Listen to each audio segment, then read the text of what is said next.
Okay, please note that we are recording now. All right. Most people have come on for this specific reason, so can I have Ms. Brown and Ms. Sandor please discuss the great thing that we are doing today?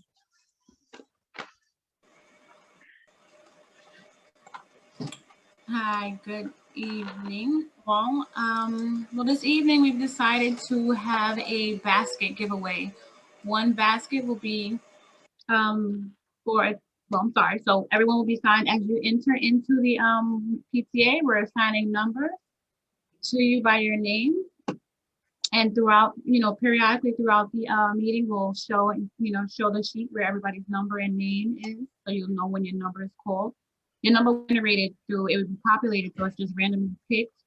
But one basket is for the teacher, and one basket will be given to a teacher, and one basket will be drawn and given to a parent. So it's for Valentine's, just something that we thought would be very cute, very nice. And we hope that you enjoy it. One more thing that we neglected to annotate and apologize. Not only are the PTA executive board members, families, principal, parent coordinator are not eligible, but also our SLT members are not, family members are not eligible as well. So I apologize for that inconvenience. I just found out that little bit of detail. But that's good for everyone else that's not one of those members, so you guys will be able to hopefully win a basket. So I wish you guys good luck. We will show the numbers within the next 10 to 15 slides, but the drawing will not be done until the very end. So we will try to get through these as quickly as the slides as quickly as possible. So bear with us, okay? All right, just a reminder who your team members are. You have the executive PTA board, our SLT members, as well as our Title I team. Brown joined the meeting. Okay.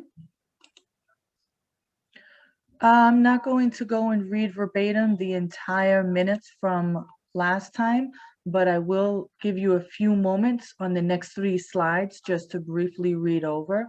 There was a lot of great information that I will mention that was discussed during Teacher Corner specifically. The possibility, discussion about the Lincoln swap. We had discussions about the graduation/senior activities. We had discussions on the possibility of coat food drives. With the possibility of, I'm going to move on to the next slide, a discussion of SAT testing that's going to be happening. So one specific date. If you're not on mute, can you please put yourself on mute? Thank you so much. Please note that SATs for Abraham Lincoln, specifically at that school, will be the 13th of April. More details to come on registration, but please, for the seniors, if you're going to, for those who are taking the SATs, if you need to get with your guidance counselor as soon as possible so they can start preparing you. Next thing I think that was important was, I think that's about it. Those were like the main highlights. Okay. If you really want more details of any of our PTA minutes, not only on the Facebook, but they're also on Abraham Lincoln website. If you go into the parents PTA section under minutes, you'll be able to find all the minutes from June and previously. If there's any missing, I will make sure that they are forwarded to Miss Mohamed shortly, so she does have them. Mr. Hoogenboom, the one and only, the star. I still say you have a superpower. So if you could take a few moments to discuss what's going on with our great school, since we haven't seen it, and let us know how you and your staff is doing. Okay, first of all, thank you, Mr. Scott, and welcome, everyone who's taken time out this evening for the PTA meeting. I noticed that someone who wasn't on mute was listening to impeachment news, and I know there's all kinds of stuff going on in our lives. So yeah, so thank you for taking the time to be with the PTA. I wish I had exciting news. It's more same old, the same old. We all know that the mayor has announced that middle schools will be open starting February 25th. That is good news, just because it's moving closer to us being open. The opinion of me and the majority of the faculty is that being open is good. We worry about students just going stir crazy, being at home, being conscientious, but it gets harder and harder just to sign on and to do your work. And the same for teachers. It's hard for teachers to be isolated. And if there's one thing this pandemic has taught us, it is that we are social animals. I used to sometimes think, oh, wouldn't it be nice to live in some lighthouse on the coast of Maine and just be able to read and write and think. And now I realize that no, I belong in a city, I belong in Brooklyn, where I can interact with people. And I think all of us are looking forward to getting back. But there's no news about any kind of a timeline. I hear different rumors. Yeah, I hear rumors that nothing is going to happen. I hear rumors that something will happen. I know there's some concern, since Lincoln is a vaccination site, whether the vaccination site and the high school can coexist. I don't know what decision the Department of Health and the Department of Education will make. Right now, the vaccination site is only open several days a week. Now, whether that will change with more vaccination supplies, or whether they'll start to say open up Barclays Center, I just do not know. So I'm afraid I just have to tell you, I have no idea. We're hoping we will open up.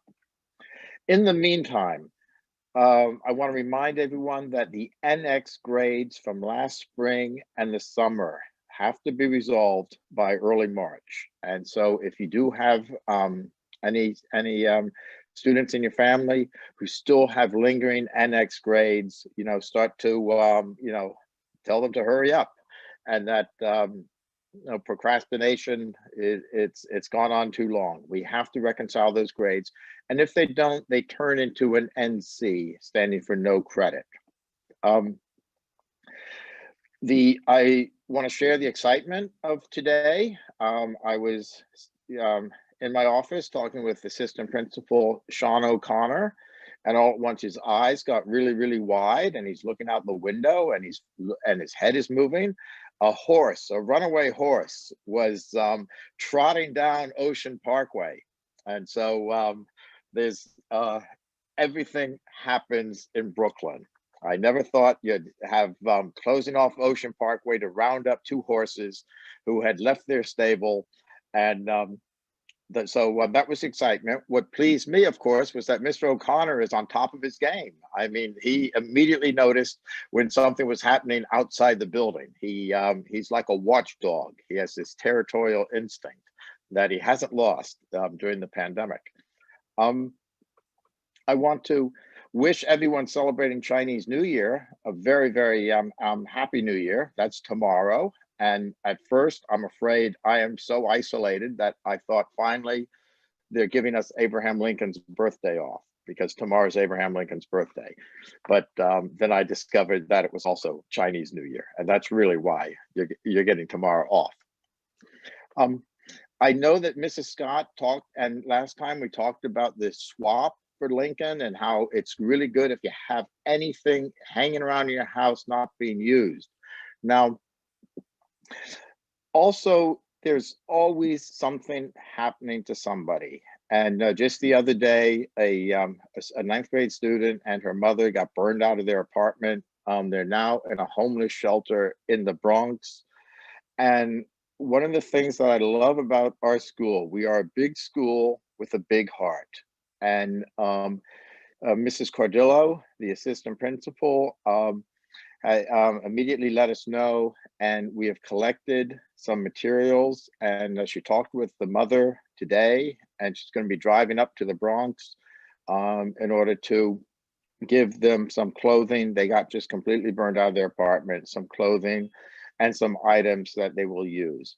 So whenever any of us can be generous, we really do appreciate it, because there's always somebody who has something that's happening.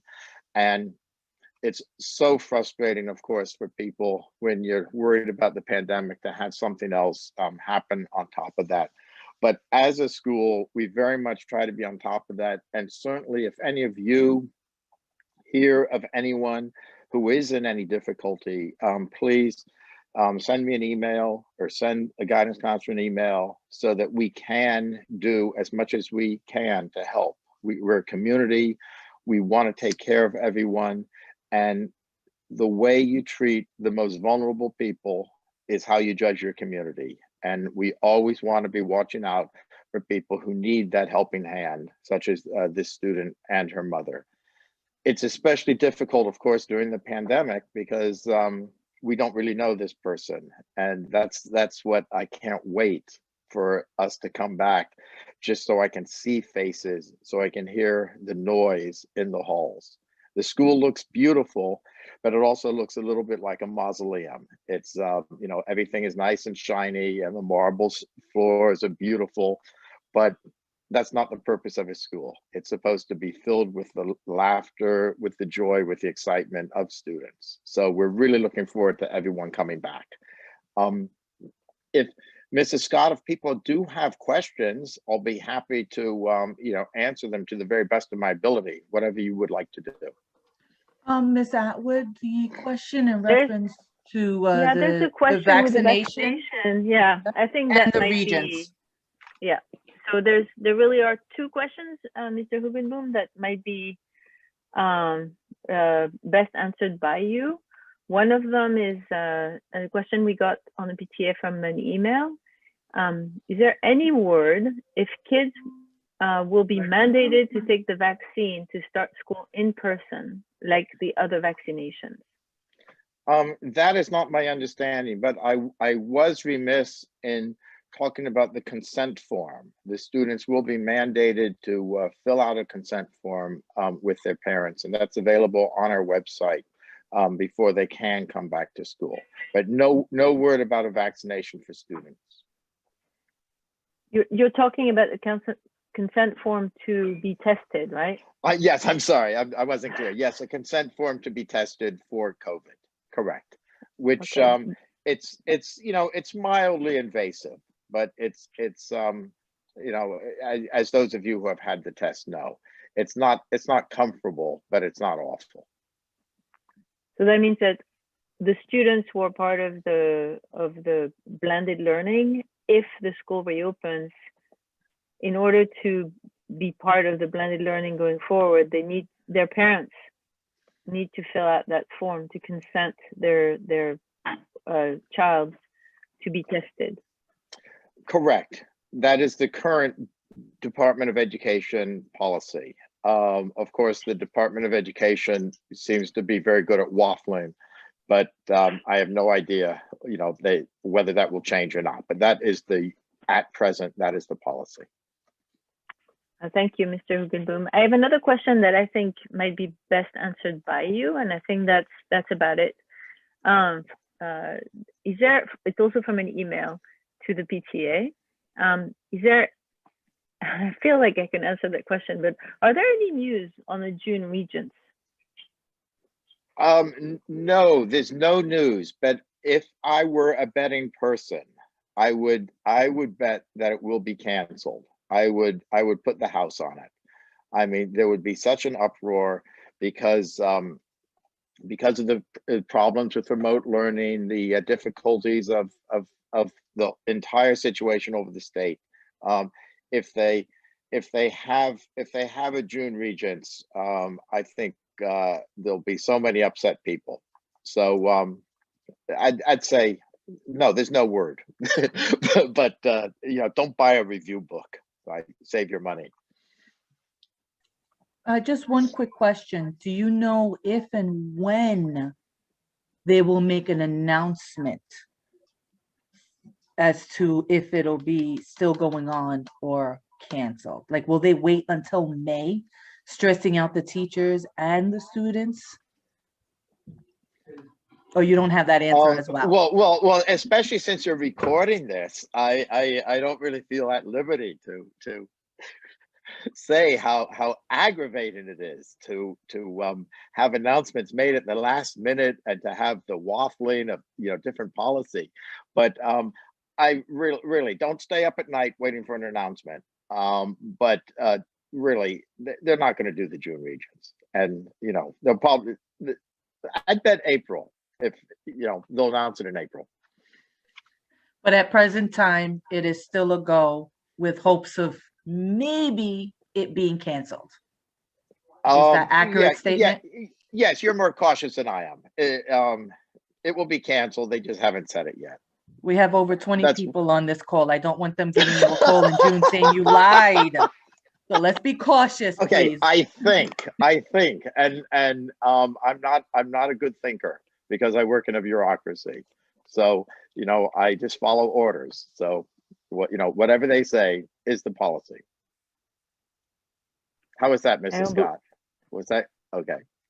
I don't believe a word of it, Mr. Hoogenboom. I think that's it for our questions. The region. Join the meeting. Everything else I think is for after. Okay, and I think Mr. Robinson is in on the meeting, and so is Ms. Mohamed, and is Mr. O'Connor there? Hi, I just joined. Mr. joined in. Just joined. Oh, okay, wonderful. He can. I already told them about you seeing the horse, so you can give your opinion. But Two of them. There was two of them. Oh, two horses, right? So, Do you know where they came from, Mr. O'Connor? Yeah, they said that there was they didn't escape from Grady. There's a unit right there for the police that they were riding on Ocean Parkway. One police officer got thrown off the horse, and the other one got off to help their partner, and then both horses took off on them. A classic story. Excuse me, I have a question. So I graduated early. I'm on the call with my mother, but there was. Can you please introduce yourself? Oh, I'm Myra Rendine. My mother is Marie-Helene. I graduated earlier, like I said before, but my coach texted me talking about softball seasons. So I was wondering if I'm still eligible. If I believe Ms. O'Connor could answer that question. Are they still eligible even if they graduated in January? No, if they're not taking any classes at the time, they cannot play for high school. They would have to be taking classes right now at Lincoln Student to play. And I will add one more thing though. Hello, good afternoon. About PSAL and the sports. Hello, good afternoon. There has been some movement.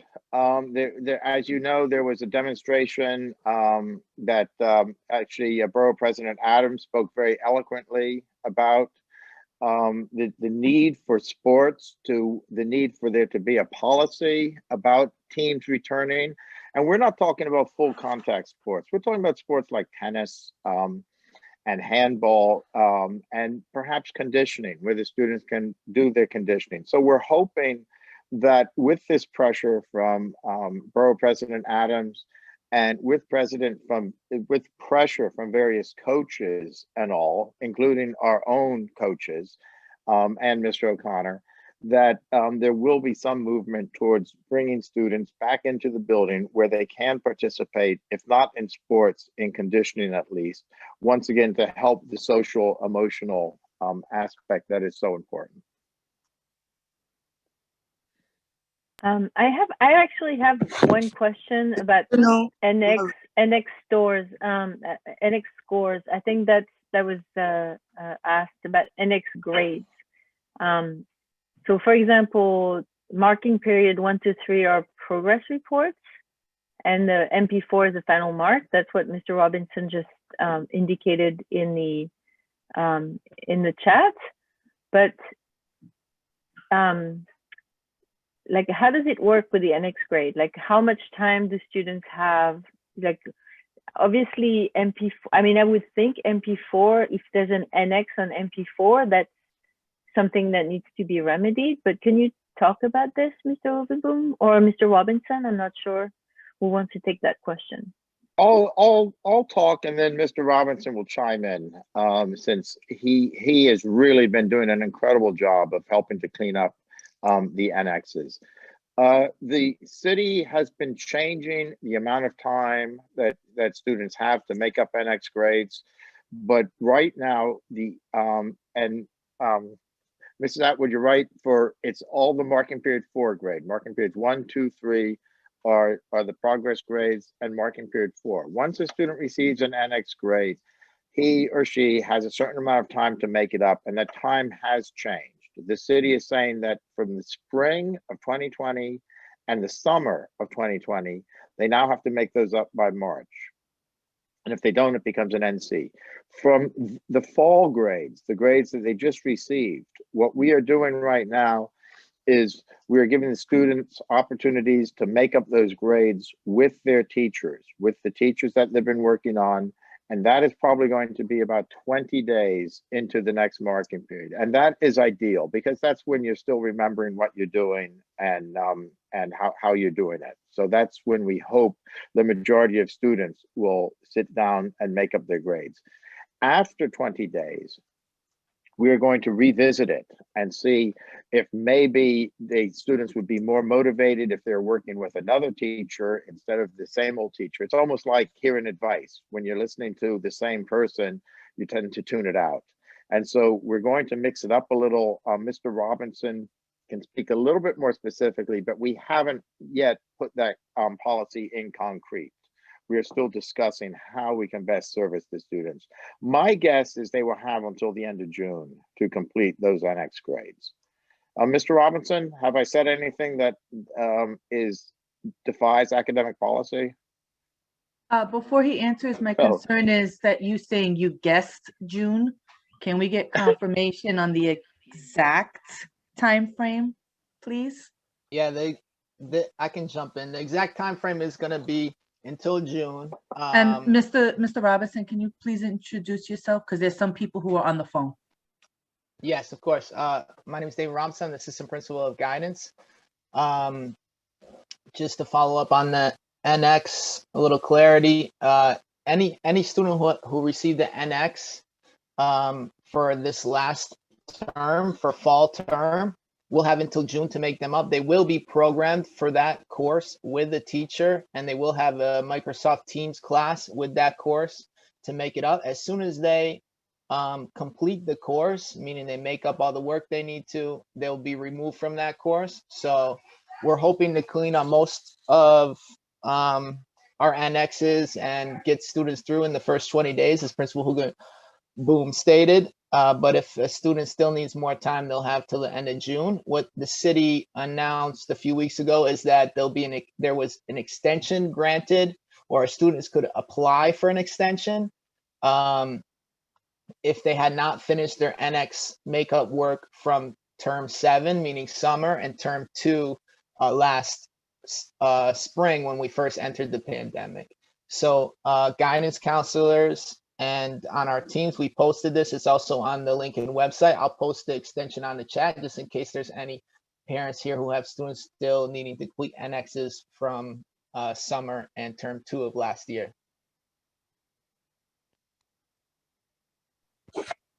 Thank you, Mr. Robinson. So you're going to post on the chat? I'm Mrs. Lorenzo. I would like to thank everybody, especially Mr. Hoogenboom, the principal, the coaches, O'Connor, Mr. Elios, and Miss Lambert, all the guidance counselor. I've been a parent at Lincoln from 2012 and to 2021. I want to thank the whole Lincoln staff and parents and everybody. Thank you for being the best. This is my last PTA. This is the last time I'm going to be able to talk to y'all. Thank you for everything. Okay, goodbye and have a nice and safe life. Thank you. You're very welcome. See, I'm not the only one that thinks that you guys are amazing. You're our heroes to our students.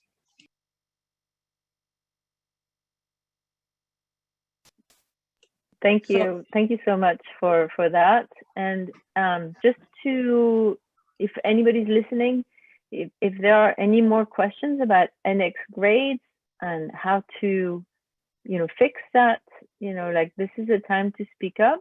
Like I know we've read the chat questions, but if it affects you and if you have still questions and not answered, like please speak now. I'm sorry, if you'd Miss rather Attwood, have, Miss Attwood, we're gonna have to move on. okay. We have Or a you can lot to put in the- discuss. You So can put in the please, chat. please put all your questions in the chat. If when Mr. O'Connor or when Mr. Robinson or Miss Mohamed speak, if those questions are relevant during their conversations, we'll definitely bring it up. But we're gonna have to move on. I apologize. Mr. Hoogenboom, thank you so much. As always, you're more than welcome to stay on, but I know you're very, very busy. But I thank you for your time and your patience, especially with me. Okay, well, thank you everyone for your support, for supporting your child, our students, because if all of us are supporting them, they will succeed. So thank you. I really appreciate it.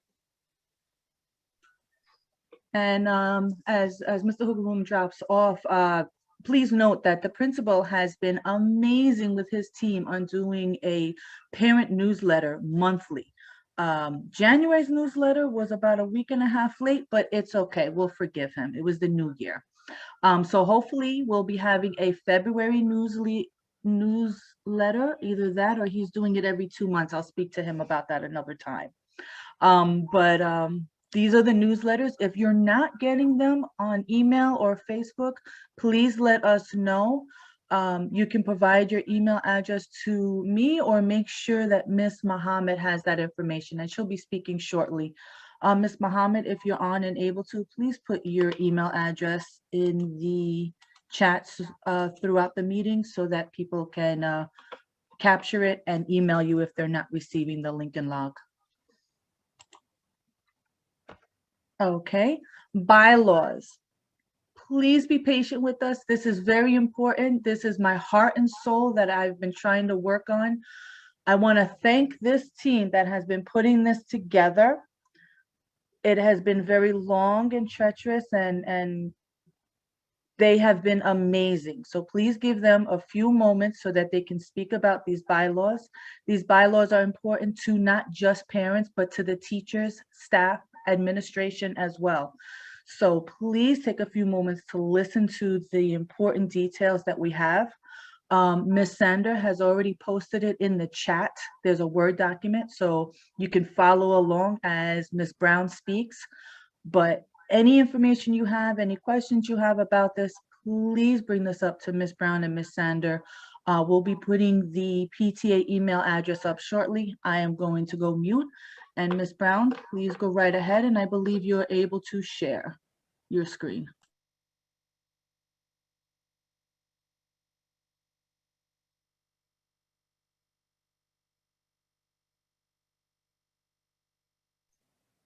Did we lose Ms. Brown?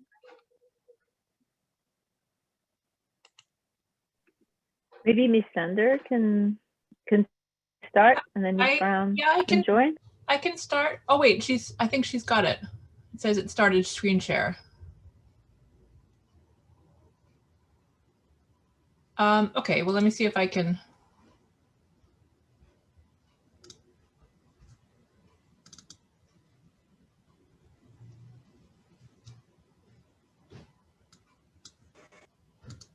Sorry, I was just muted. Okay, you want to take it back? Can you see it? Wait. Are you able to see it?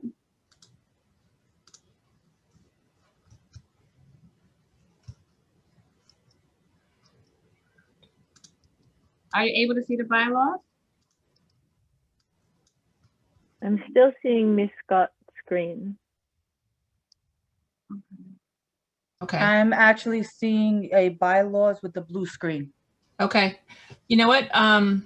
That is mine. I will share it from this screen and we can just follow along. This is the bylaws document that compares the 2017 bylaw document against what the bylaw committee recommended as changes, and the executive board also in a further edit pass. So in shaded highlights, you should see minor formatting changes that were done, just you know, changing, putting capital letters and, you know, just formatting kind of things, typos and that sort of thing. And in red is new text that we added in. Most of the additions in our review were to just incorporate some of the chancellor's regulation changes and waivers that were in place for this year, based on the changes in the allowances for how a PTA could run based on the virtual environment. So we just tried to incorporate some of that information and make reference in case an emergency situation like this occurred again, so that there would be some information in the bylaws about where to do that. Ms. Sander, can you make it just a little, the Word document a little bigger, a little more? Thank you. Yep. Sorry.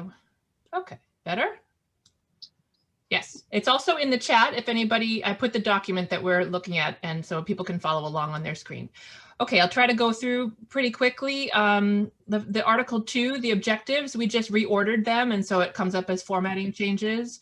Article 3, membership, we pretty much left that alone, except that we just indicated there are some staff who don't have voting privileges, and also, yeah, they even if they have a child in the school. So that's just from the A660. We just wanted to sort of clarify that. And then it says that we changed this, but it's actually just because we added this paragraph up here. It's actually the same footnote about the parental relationship information.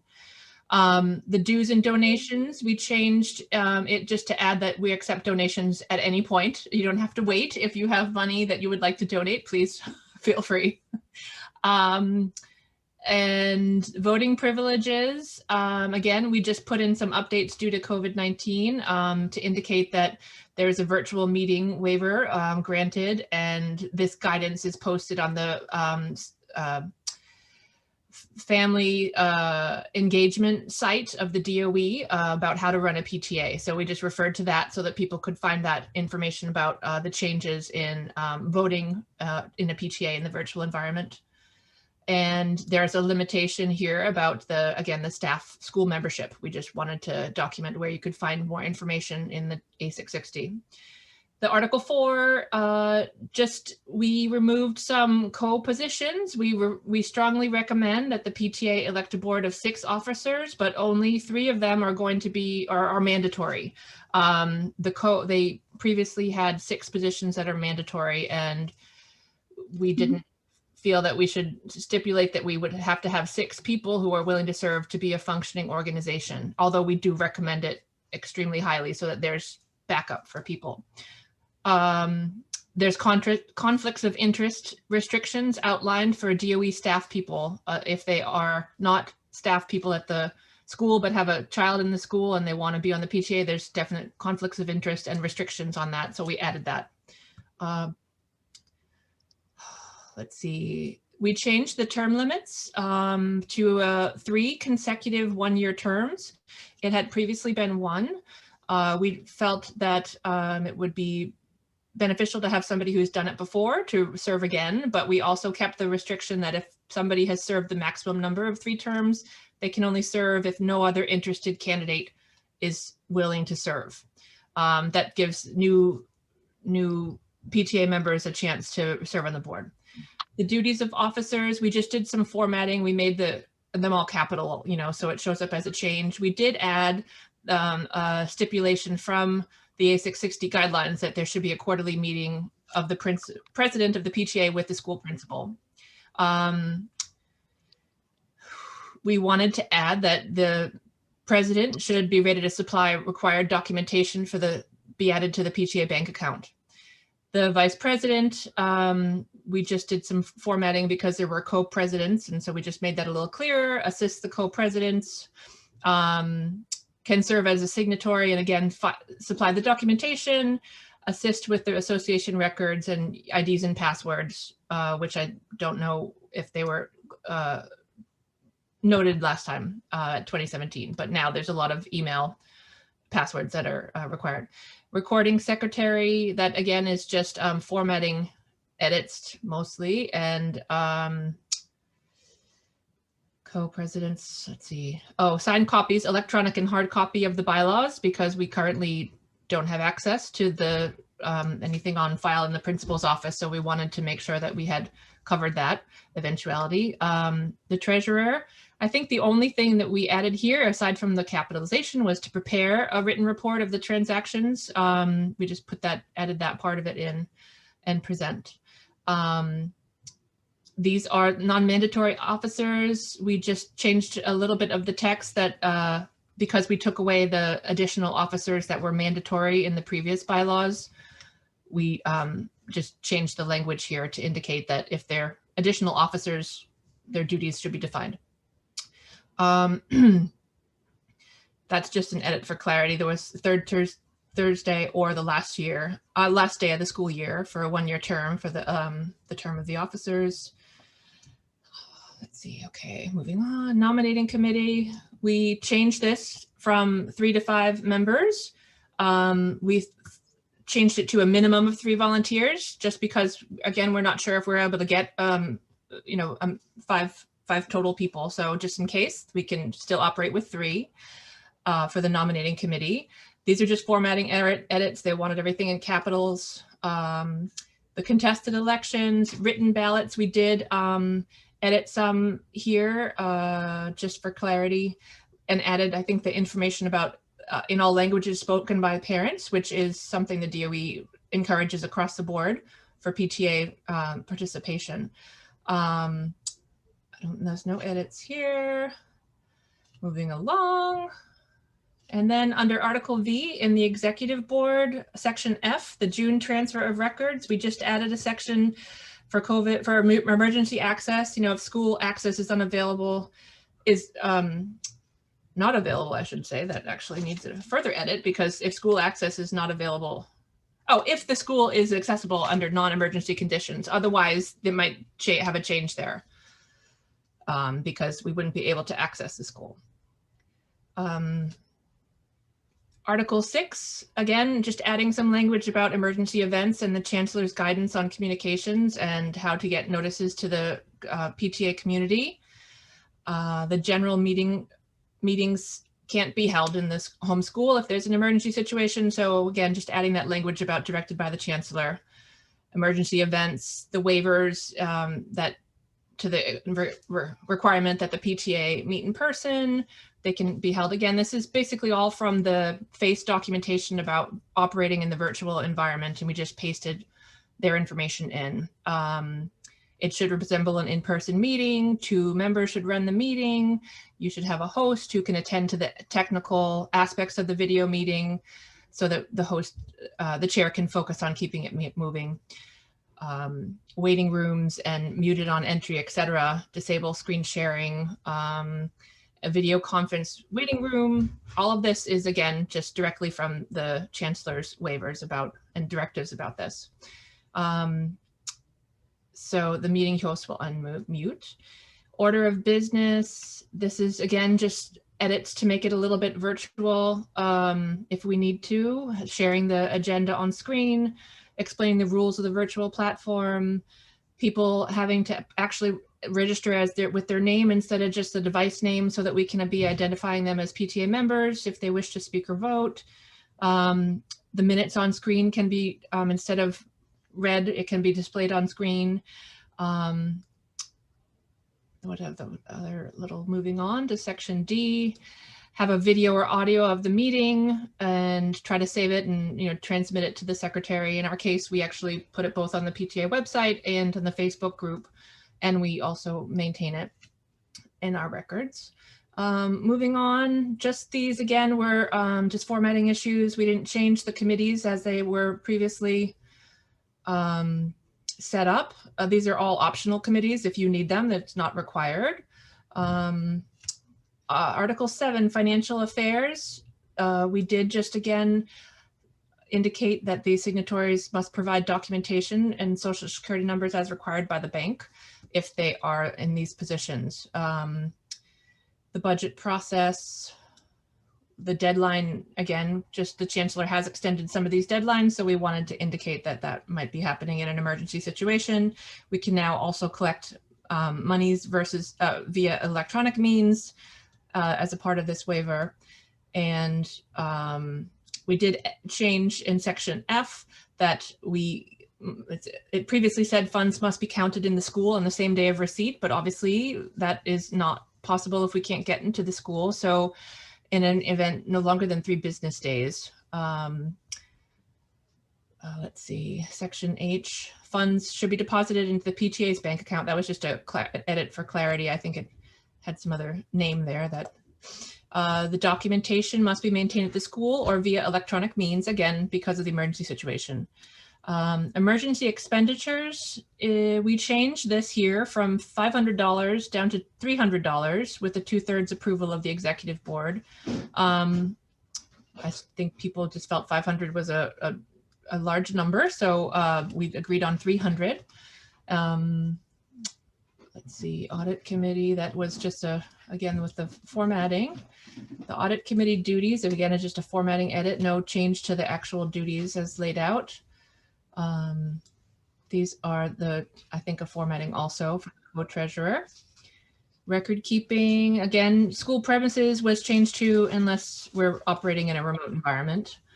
And then that's pretty much it. We added new names to reflect the new executive board, but that's pretty much it.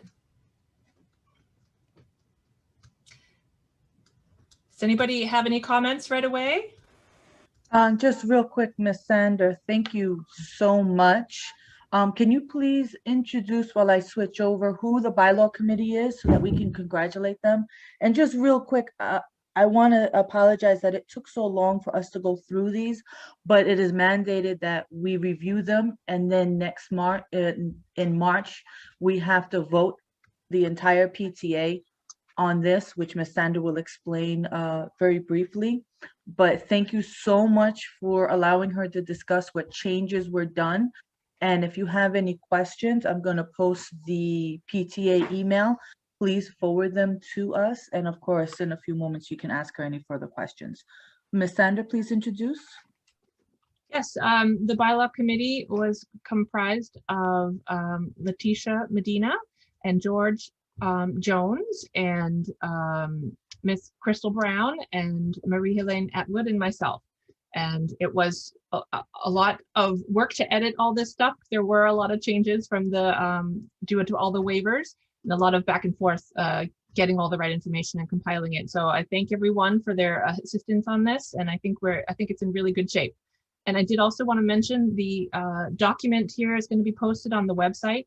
It's also, of course, in the chat, but I'll post it on the website, and you can have time to review it. I know it's a lot to take in on screen. So thank you for your patience. Thank you so much. I am now going to move on to Mr. O'Connor. Oh, does anybody have questions before we move on to Mr. O'Connor? If he's still on, I'm so sorry that I had you wait. No Okay. worries. That's fine. I don't think we have any questions. So, Mr. O'Connor, there is a lot of questions that people have. Again, one about vaccination, and the second thing was MetroCard. So please have the floor. And the most important thing I want you to discuss first is the athletic teams. So floor is yours. Thank you. Thank you, Ms. Scott. Thank you, everybody. Again, Shawn O'Connor, Assistant Principal of Safety, Security, Phys Ed, and Health, and also head football coach. So I'm very heavily involved with sports. Ms. Scott talked about. Just to update, at this point, the governor has cleared high-risk sports in New York and left it up to the local community's Department of Health on whether they're clearing those local communities to have sports. So the PSAL, which is who governs us, also has to give us the schools, the league, the okay to do so. So at the moment, all PSAL activities are still on hold and have not been cleared at the moment for any type of risk, whether it's low, medium, or high risk sports as well. There has been some pushback from some other parents and some other other parents and other athletes in the city. There was a rally organized by a group for bringing back sports, and a lot of parents have called out and reached back to us and what they can do. I know Ms. Scott's going to talk about that in a few minutes. I think you can put that up and talk about that right now. Ms. Scott, what's been going on is other schools parents have been reaching out to local politicians and discussing how important it is that not only for sports, but schools to be open as well. And it's been gaining some momentum. So I'll have Ms. Scott, she can talk about the who to send it to. You're on mute, Ms. Scott.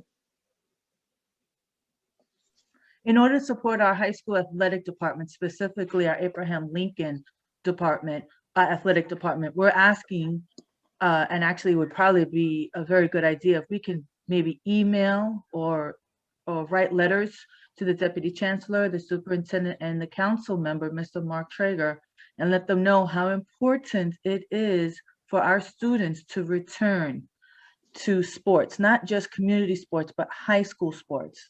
It's highly imperative, not just for now, but for when they go into college. A lot of these students are looking towards scholarships, and they can't get these athletic scholarships without showing what they've been doing in their particular sports. So I'm going to leave this up a little bit more so that Mr. O'Connor can discuss it further. But when it comes to emailing, I highly suggest please email these people and let them know we want our students back. We want to make sure that they can start playing again. It's important, not just physically, but their mental mind as well. Just to echo what Ms. Scott said, it's been very effective. I know that some parents, we have some parents that are here tonight as well who's helped and reached out to some local politicians who then have joined the letter writing campaign to the governor and the mayor to get some type of clarification and some type of hope for our students.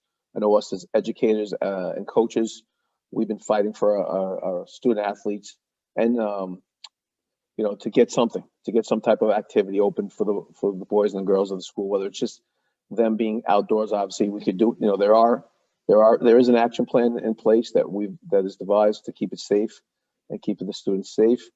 They just have to give us the clearance to do it. And so hopefully some parents can help us out with this and be involved. And these are some people that you can reach out to and just spread a positive message, how important sports is, and schools being open as well, of course. So I'm going to move on, Ms. Scott. I don't know if there's any more questions in regards to that. Metro cards. I know you had some questions about that. So we are going to be giving out spring Metro cards for students who are blended. There are not Metro cards for students who are fully remote. So any student who was blended prior to the close down and it still remain blended, we will be giving it out on by class. So Tuesday, September 23rd, from 9 to 12, we will be doing 9th and 10th grade students. They can enter by the auditorium. We'll have social distances. So they need to wear their masks. We're going to be outside, so giving them their cards immediately. Wednesday, February 24th is the 11th and 12th graders for blended students. We will be having a makeup day for students who miss it or unable to make it those 2 days. That will be coming, that announcement after the Wednesday when we see how many Metro cards are given out. We're also asking that students and parents who are part of the blended, that they have to fill out their consent form for vaccinations, okay? Because if we do come back, all students will have to have their consent forms in to enter the building. This is coming from the mayor and the chancellor. So all parents need to go and on New York schools, create an account. So what I am doing is I'm creating a step-by-step protocol, a step-by-step process for you, showing you screenshots on how to do it. I should have that to Ms. Scott and try to get to her so she can pass along to all the parents on the Facebook page or the parent page. And we're also going to put it up on Teams once that's complete to show parents on how to go online and set up an account and how to click for consent for your child to do the vaccination.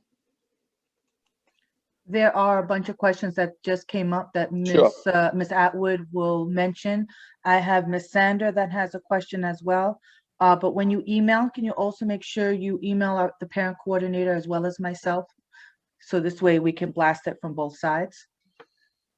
I see some of the questions. Yeah, consent form for testing, Yeah. by the way.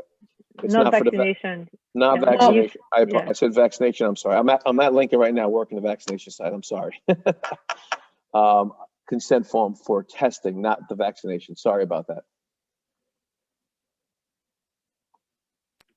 There's a question that someone saw on the news that only the students who are in the blended program or are eligible to play sports if they bring it back. Have you heard anything about that? No, we have not heard that yet, and that has not been confirmed yet.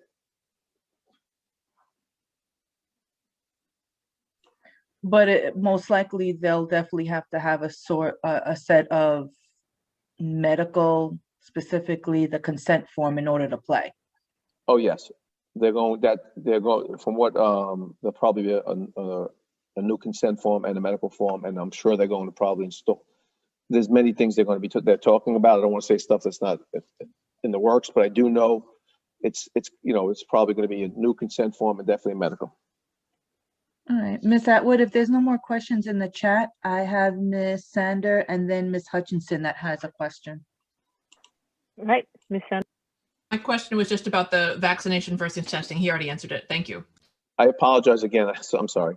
I'm at Lincoln at the vaccination site, so it's misspoke. Are there any more questions for Mr. O'Connor regarding Miss Hutchinson has her hand up?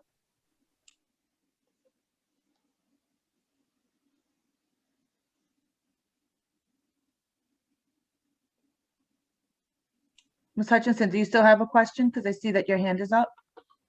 And I'm sorry, it's coming up as Judith Hutchinson. I apologize.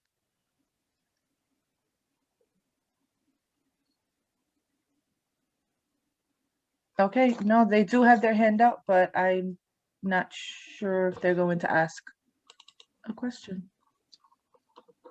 Okay, if no one else has questions, do you see anything else in the chat, Ms. Attwood?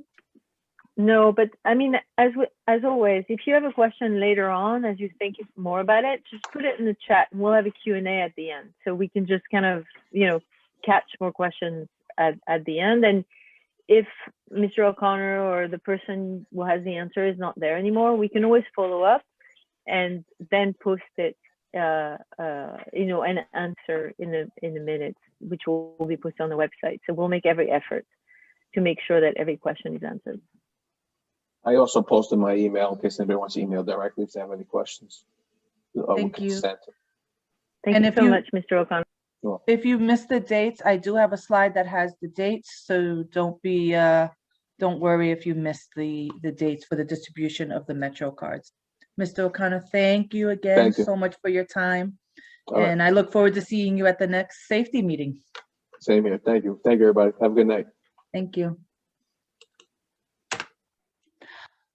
My favorite part, the teacher's corner.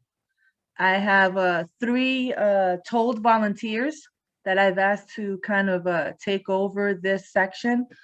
Not sure who wants to start first, but please go ahead. But before you do, I like to go and make sure that you guys have little quotes every month. So one of the PTA executive board members chose Benjamin Franklin. Tell me and I forget, teach me and I learn, involve me and I remember. So thank you, teachers. This is your time, this is your spotlight. So whoever wants to go right ahead. Is it okay if I go first? Who's I? Mr. Molina. Mr. Molina. Hi. Yes. Introduce yourself, please. Oh, can you hear me now? Yes. Please introduce yourself. Okay. My name is Carlos Molina. I'm the photography teacher at Abraham Lincoln High School. I'm also in charge of senior activities. I also run the Instagram. So we talked about earlier, is it okay if I share my screen now? gonna, let's see if it lets me share my screen. Okay, can you see my Teams window open? Yes. Okay, so there is a form circulating on Teams that allows students to sign up for the April 13th administration of the SAT. I'm afraid to put this on Instagram. I might mention it and then direct the students to Teams. All the student has to do is click on it. It collects your information, and then Ms. Fontana will take that information and she coordinates the SAT. She has to order the exam booklets and all that stuff. So she needs this information in order to set up the SAT properly. The other thing I wanted to mention, since we talked about it earlier, they're going to install a courtroom at Lincoln. Mr. Traeger, our councilman, he secured over $1 million in funding, and certain schools throughout Brooklyn are going to actually have a courtroom. I'm going to put this link in the chat. They actually quote Mr. Hoogenboom and one of our teachers, I believe. So, I mean, that's pretty much it for me, unless you have questions. Just real quick, can you please mention about Lincoln Media that's on YouTube? I accidentally found it, and I don't think many parents know that their children, of course, it's only shared by link. Right. But I don't think many of them realize that their children are out there being newscasters, and it's kind of cool. I found Miss Sanders' child the other day by accident, and she knew he was out there, but didn't realize it was that particular week. So please just share it. So this was something that started last year. We actually had teachers doing announcements. So every week a new announcement would come up and a teacher would film themselves. We would edit it and put it out there for the students to watch. So this year we transitioned to actually having the students do it. So our digital media program is editing all that stuff and putting that stuff on YouTube. I'm going to put the link for that there. They're doing the announcements for the school, basically. Okay, that link is there. Okay, there was another question that someone else had. I just wanted to say that we had put the clip of the Councilman Traeger discussing the courtroom situation, you know, that they're going to build the courtroom with some of the Lincoln staff on the PTA Facebook page, which was great. It was nice to hear about that and to see how the student opportunities are going to be as a result. So sounds great. I know they were supposed to upgrade the cafeteria as well, but that obviously was delayed due to COVID. So I'm expecting that to start up at some point in the future. Mr. Molina, can you post the Instagram account in the chat so parents can, right, you know, have a look at what you're putting out there? It's really awesome. I started following you from the last time we talked. Thank you. Appreciate it. And as a reminder, it's also on 1 or 2 slides further down. So if you miss it in the chat, it'll be posted up again later on. This link should take you right there. So it's at ALHSBKLYN. So I just recently posted the school calendar. I'm afraid to do so many months in advance because things are constantly changing and I don't want to give anyone sort of false hope. So, you know, there's always my disclaimer when I post the calendar. And I think that's pretty much it. Any other questions for me? Maybe I'll mention senior portraits. That's happening in March. I have to share my screen again, sorry. It's just better to show it than to talk about it. Let me just go to this really quick. Whoops. So we had our first session of senior portraits. Under students, this is getting really busy. We're putting a lot of stuff on the website, but I think it's a great resource. We've really done a good job of like putting all this information there for you guys to access. So I work with admissions as well. I help with the articulation director, Ms. Schnall, who was present at the last meeting. But underneath students, I have my own senior activities page. This is a letter that went out to students. It was mailed to the house. If they didn't get it, then they contact me and then I add them to the team. But this is for senior portraits, part 2. So the first date is March 22nd. They have to make an appointment in advance. So they can't just show up. The photography company did a really great job of socially distancing and sanitizing everything, spreading everyone out. So the first go around was successful, so I expect this to be the same. If for whatever reason you want to go to the studio and get photographed in Queens, that's totally up to you. That's studio option 2. And then this is actually updated. Senior dues is currently $180, but if a student claims financial hardship, they have to fill out a form, and that form gets kicked to Miss Ebed and they get reduced dues. These are some photographs that I added to the website. This was, you know, during COVID. So we had a socially distant event for our seniors. We had a virtual graduation, but this event was really our time to get together one last time before the school year ended. It was a really nice event. It was spread out over an entire week. So we had our graduating seniors show up, get their cap and gown, film something for virtual graduation, pick up any items that they didn't get before the schools closed. So I think I'm officially done now. Thank you. I'll Thank put the you. link for that in the chat as well, for that senior activities page. Thank you. I also have graduation details right here, if anybody wants to do a screenshot.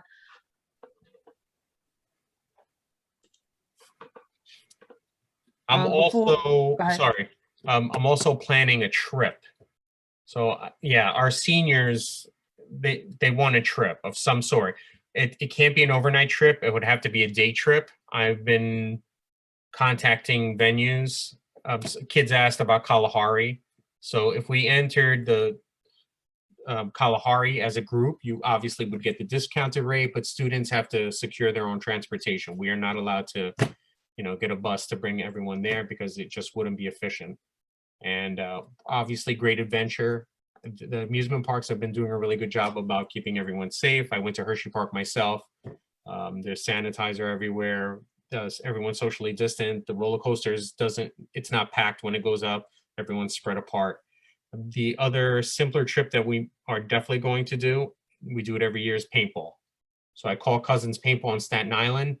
They assured me that they could have large groups because the place is huge, so they could spread out.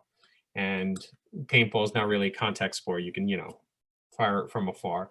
So, and that would include pizza and soda, a lunch. Okay, I'm so sorry. I'm talking way too much.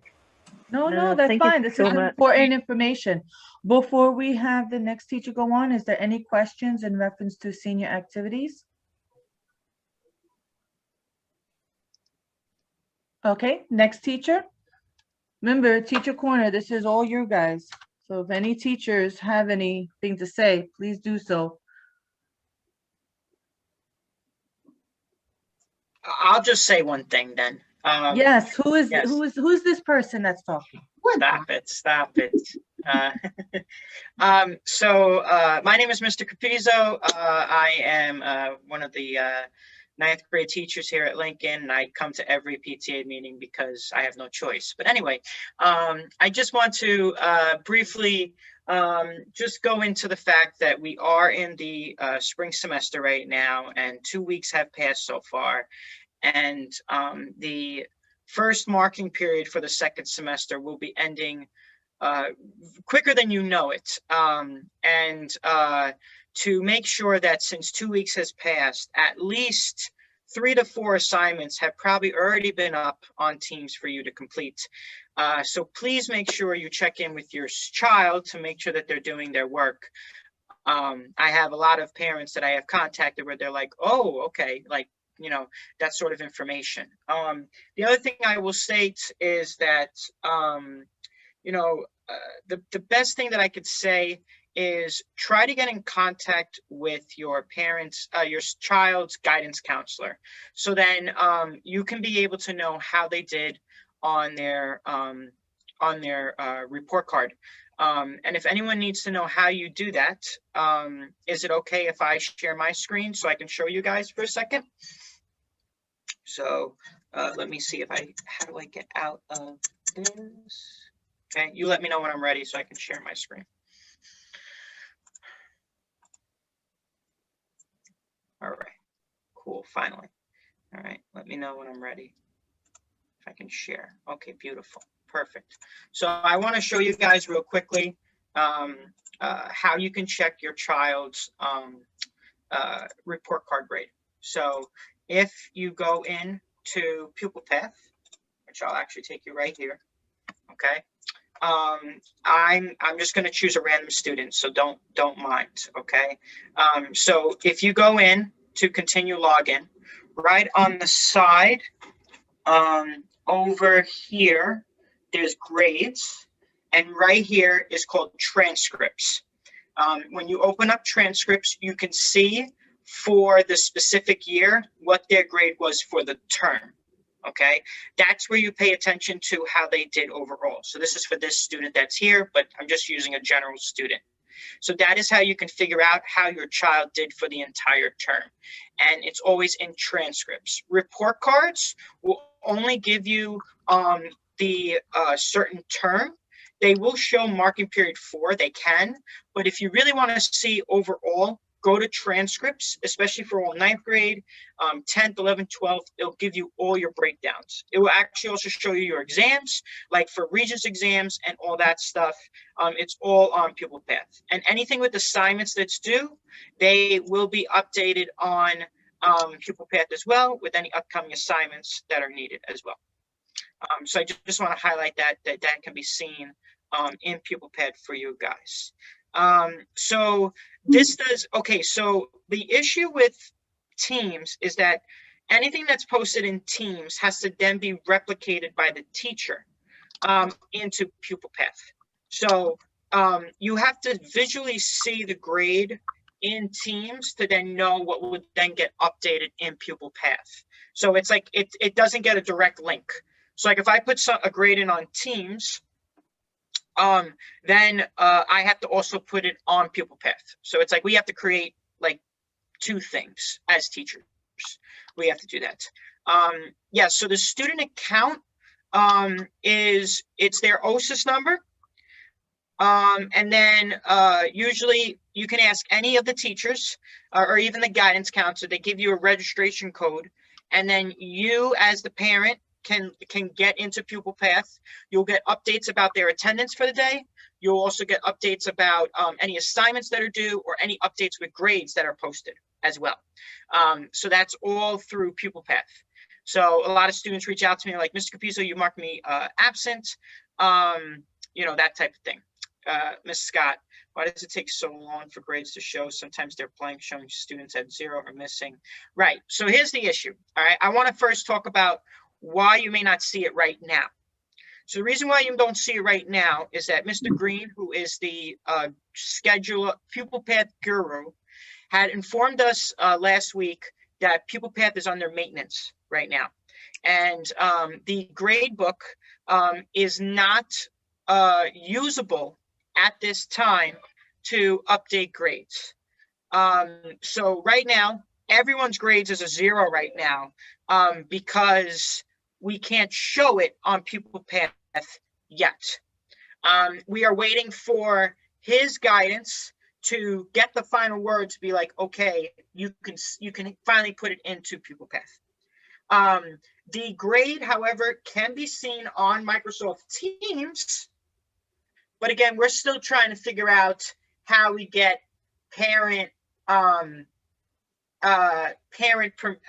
access to that. However, what I can do is, since this is recorded, and if you want to snip this, I will show you how you can see your child's grades on Microsoft Teams, if you ever want to know. Okay, so here, if you want to know how to do that, it's very simple. But they have to be on their child's account in order to do it. Correct. So when they go into Teams, on the left-hand side, you click on Teams. These are all my teams representing all of my classes, okay? Now, if I click on, let's say, period 2, okay? I click here.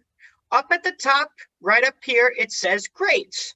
When you click on grades, you will actually see from the student's side all of their assignments with all of their grades next to it. You will also see whether they turned it in or not, because it will show up if it's a blank or if it has a grade next to it.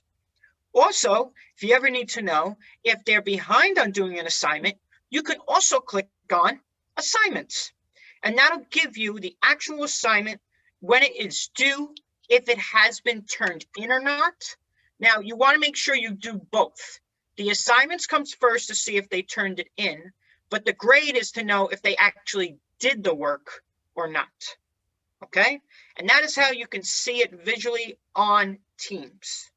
Okay? So that is 2 ways. Yes, you can actually export. I don't know if the student can, but I can. I can export the Excel spreadsheets of all of my kids. It could be made into a report, yes, but I don't know if that feature is for students. For teachers, it is. For teachers, we can export. Okay, and that's how we as teachers see it on our side and all that kind of stuff. Okay, and yeah, thank you. Yeah, let me know, Miss Sandor, about that. But that's how Teams works, where how you can see the child's grades, if they submitted any assignments, all that kind of stuff. You will see that all there. Just giving everyone a heads up, there is a new change to the second semester with attendance. Traditionally, what we have been doing was that we've been having students respond to a post. However, we've been finding that some students don't do that, and any interaction on Teams usually counts as the attendance. So what we have done, which is what we did last year when we had first started, was to complete a form. So they have to click on this form here that allows them to take their attendance. So there's 2 ways they can get their attendance taken in the school, either by completing the form and doing the post. So I always make a post saying, complete this form and respond to me, so that I have both ways of you getting your attendance for the day at Lincoln. You want to make sure you do everything by 2 p.m. By noon, but I say 2 p.m. What happened? What happened? Miss Scott shaking her head. What happened? Is it noon or It's 2? noon. It's noon. Okay, It's noon. Thank you. It's noon. You're welcome. Mhm. Okay, great question. I'll answer that. The next one, do all teachers return work? Yes, all of us return work. Well, okay, stop, Miss Scott. I see that look. Stop it. Stop it. Let me explain to you how return work looks, so that everyone knows. Okay? Just because I want to make sure you understand. Under assignments, there will be a section that's called returned. Okay, on my side, I can't show because I'm a teacher. Okay, but it's going to say returned. Okay, also in grades, when there is a grade that is posted, the student can reopen the assignment and look on the side for any feedback that the teacher gives. Okay, and that is how the student can then go back in and edit the work and fix the work as well. Okay, so it is a direct thing. Some students don't know that, which is why we always have to re-explain it to them. And also some parents don't know that that can be done as well. Okay, on the other hand, my classroom, I do a lot of stuff through another platform. I'm sure Miss Sandor, you know, I do a lot of things in Desmos. Okay, I do that, which is like Nearpod. If anyone is in a history class that knows about Nearpod, a lot of your students are using Nearpod. Okay, I use Desmos. It's similar. So I always put the grade here and I put it on Pupil Path. Of course, right now I can't do that because the grade book is down. So, but that's my job right now with how that works. Okay, and the grade is not final. It can always be adjusted. And I know I think Yanar is here. I know Yanar ran a great PD for us on Monday, talking about like giving feedback and stuff. So, Yanar, I don't know if you want to add anything to this. I can stop my screen share or anything you want to add with that. Hi everyone, I'm Yanar, they, them pronouns, I teach chemistry. Yeah, we can write all the feedback we want, but it only is useful if students are actually looking at it, and actually revising the work would be the next step to get those higher grades. I kind of wrote notes for myself, but I think you covered a lot of it, Mr. Capizzo. What I was going to say was yeah, it's a new semester, so we kind of got to pretend like it's the first day of school all over again. A lot of students kind of burnt out through first semester, which is totally understandable. It's a long year, but like they need to come back so that, you know, June looks the way that it should, report card wise.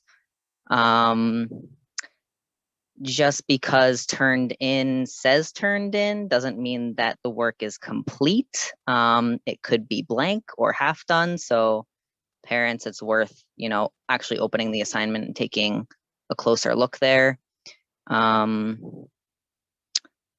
Yeah, especially with our grade books not up and running yet. I know for me, at least, a lot of students like to wait until the missing goes in the grade book and then they do the work. And at this point, when the grade book does go up, I know that I'm gonna have a lot of missings to put in, and then the avalanche will start, as it does. But yeah, just avoiding that, keeping up to date as much as is possible. And then I'll also say, I'm not sure if Mr. Robinson said it already, I came in later, but NXs from last semester can still be made up. So I got an interesting email recently saying that the parent thought that all classes are passed, like grades don't count this year, and that is not the case. If there is an NX on that report card in the MP4 spot, the semester spot, definitely make sure that that is taken care of so that everyone's on track for graduation still. Yeah. Yanar, there's a couple questions. One is, I think Mr. Capizzo just answered it about the marking period. It says it ends March 12th. There's like some questions about my daughter has a lot of missing work because she was not a part of a teacher's class on Teams. How do you fix that? Should you go to the teacher? Should you go to the guidance counselor? What's the first step? Jump in, help me out. I would say guidance counselor. Yeah, I would imagine so the guidance counselor would be faster. guidance counselor would be first. I've had students who came in really late. Reach out to the teacher, because the teacher can give a heads up like, hey, don't pay attention to this, focus on this. That's what I would say. Just talk to the teacher first, and then talk to both your teacher and your guidance counselor to figure out what missing work is essential, what missing work is important at this time. It's annoying that you might see a bunch of assignments due that you may not need to do, but just know it's there because, we can't take you off of the assignment in a way. So just talk to your teacher about what's important, what should be taken care of. That's what I was saying. There's another question about the science regions. Maybe that's a better question from Yanar. Since we have no lab, so what's going to happen to science regions with nothing in the lab? Right. Well, my question is, can he discuss about there not being any labs? I forgot which month it came out, but I think last meeting I mentioned, or one of the past ones, that usually, like in a regular year, students have to be present and complete like a certain amount of minutes to qualify for a science regents exam. This year, that requirement was waived, so they can take this test regardless of if they have labs or not. I think we're all hoping that these tests get canceled regardless, so we don't have to worry about it. But if they do happen, there is no lab component. On the report cards, they will still see a lab class and a lab grade because of New York State graduation requirements.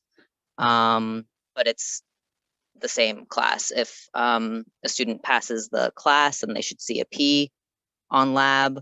If they are not passing the class, then it would show an X on lab as well. It's a P or an X, even in non-COVID times. You wouldn't have a number on that report card slot for lab.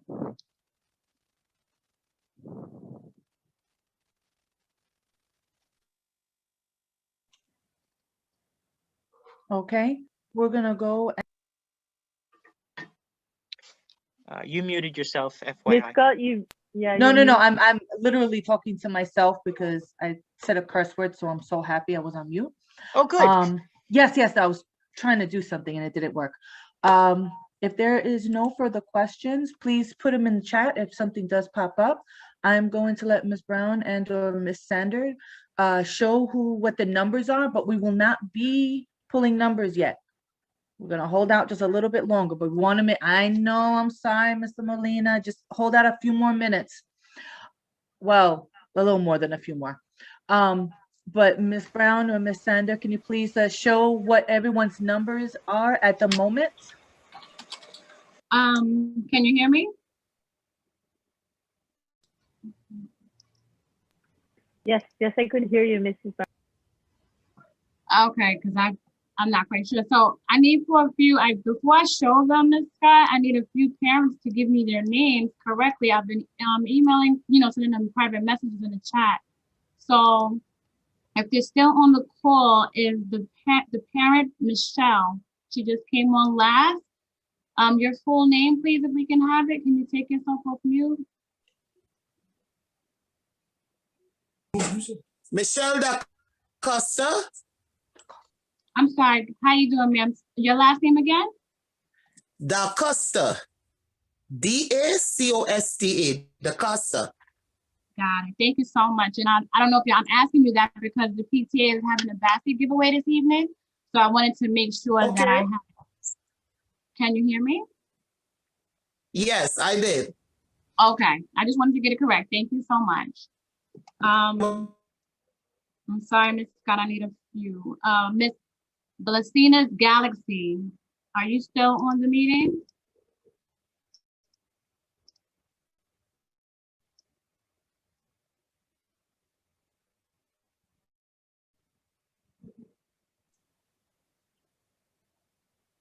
No, Anyone by the name of? I don't see them on the Okay. chat, so they're gonna have to come off, unfortunately.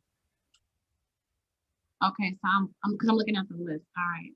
So let me put an X next to that one and I'll fix it. Then I have, do you see anything with 201 area code? I think they came off as well. Chibuzo iPhone, if I'm pronouncing that correctly. Your full name, please.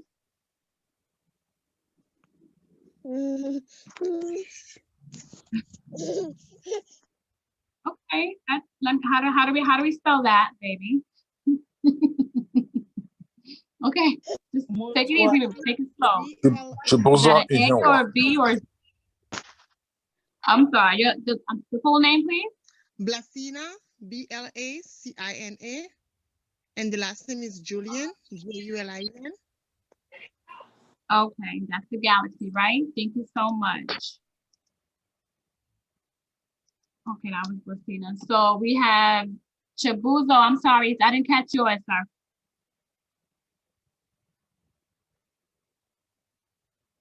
Was that Mr.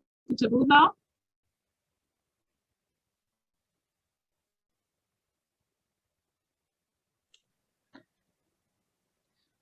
Okay, and last name is it Shelley Belle? Are you still on this? Is that your full name, please?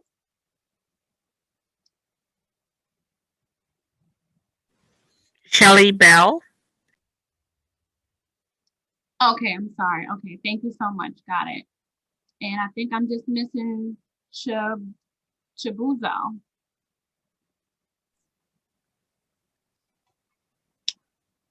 Ms. Scott, do you want me to just put Mr. Chibuzo because I heard a male speak for the time being? Oh, hold on. Hello? Yes, go ahead. Yes, hi. Yes. Your full name, please? Chibuzo Ihe Owa. I can spell the last name. Thank you so much, please. I-H-E-U-W-A. I-H-E-U-W-A. Thank you so much. Yes, you're welcome. Okay. So, and give me about Miss Scott, just in 1 minute, I'll forward it to Miss Sandor, and Secretary. Oh wait, I'm sorry. And for the teachers, I have Capizzo, I have Robinson, if I'm correct, Molina. Mr. Robinson can't be, can't have a number. Okay, sorry. Molina, I have Mohammed. I'm sorry, Yanar. she can't have a number either, Okay. and you're not. And Yanar, what? I'm sorry. Yanar can have a number. Yanar Yes, can no, or no, no. cannot? Mel can have a number. Mel Yanar, I'm sorry. Mel Yanar Yanar. can have a number. Yes. I'm glad because I was bothering him in the chat for the name. I was trying to do all of that and he'd have been upset. All right, so I'm gonna send it to Miss. I'm not sure. I'm gonna try to share my screen so I'll let you know I'm ready. Just give me one. Give me a few seconds. I have to pull some names out.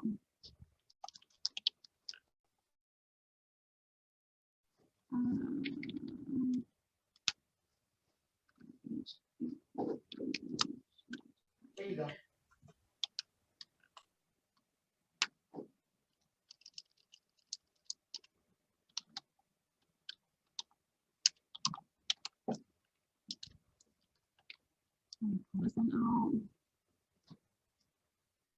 While she's doing that, I just want to show what additional helpful websites there are. You got the school website, Pupil Path, New York City Schools account, Abraham Lincoln Instagram, and as well as our Facebook account. I'm gonna move on. Let me know when you're ready, guys. Yeah. Did you know, we did show the Lincoln log a couple of slides back, but just want to let you know most important things, attendance.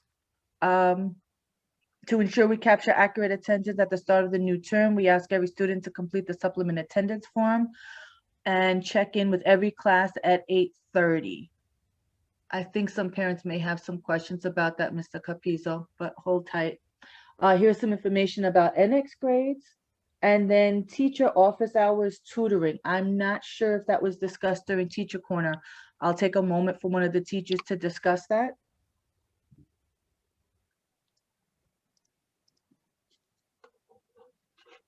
Mr. Capizzo.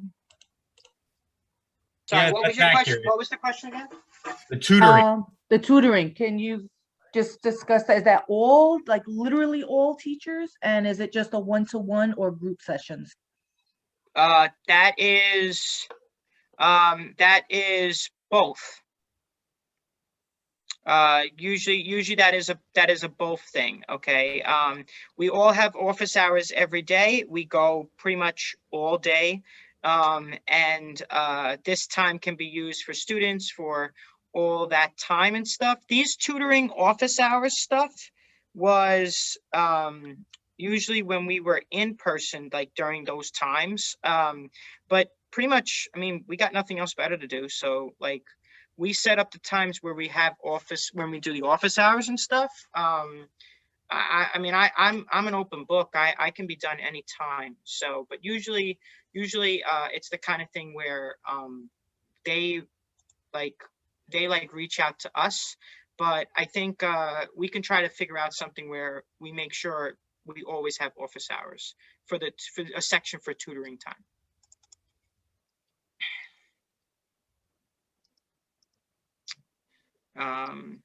Yeah. Go ahead. I'm good. Go ahead. Okay. Just so everyone knows, if you have parents that really wanted to attend these meetings, but due to language barriers are unable to, please have them reach out to Miss Fontana. Did I say that correctly? Okay. Miss Fontana, she's able to explain exactly how to get the translations to show up, especially during our meetings. And hopefully we'll be able to go and have a broader range of communication. Are you guys ready yet or move on? Can you hear me? Yes. Okay, I think I'm ready. I'm gonna see if I could share it before I even try to send it to her. I don't know what's going on and I do apologize, but. All right, go ahead. Do I have the ability to share? Go ahead, please. I'm gonna stop sharing. Okay.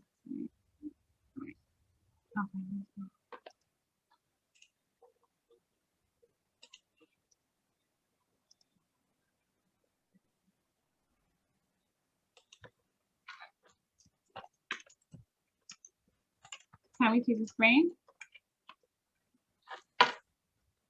Not yet, it's still circling. Okay.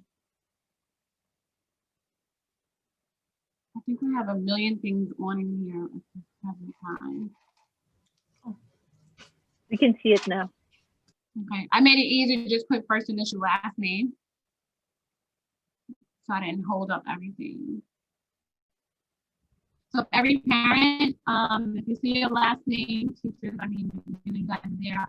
Every parent, oh, I'm not missing anyone, let me know. Over here is your name, of course, by last name and the number you're assigned. The numbers will be randomly picked from a generator, so we're not picking them out of a bag or a box or anything. Same thing for the teacher, and it's for the basket to give away. I believe the basket will be picked up from Abraham Lincoln High School for the winner. Yes, both baskets, both for the teacher as well as for the parent, are all located at Abraham Lincoln. Between myself, Mr. Robinson, as well as Miss Mohamed, will get coordination for the parent to be able to get that basket. For the teachers, we can coordinate that with Mr. Robinson directly. Okay, just real quick for the parents, can you just double check and make sure there's not a teacher that's on that list? So this way we can quickly flip that over. You want me to read it off, make it simple? Yes, because I just realized there's two people that may be on a phone. So just read the parents, because I believe the teachers can view the info. Okay. So Last ticket name. number, well, got you. Ticket number 1 is for Miss Belle, B-E-L-L-E. Number 2 is Miss Stanley. 3 is Sutton. 4 is Miss Meadows, who's also Lashone, where we see that. She did chat me back. 5 is Bernadine. 6, Hutchinson. 7, Chapuzzo. 8, Barino. 9 is Williams. 10 is Medina. 11, Julian. 12, Buchanan. And 13, Dakota.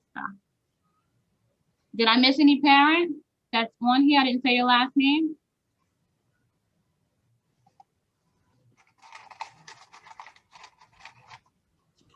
All right, we're going to show this one more time right before we pick out the numbers. So I am going to be pushing through this quickly, the last couple of slides that we have. And no, it's not just two, just bear with us. We have a lot of important information. I'll give you guys another 30 seconds and then we're going to switch screens.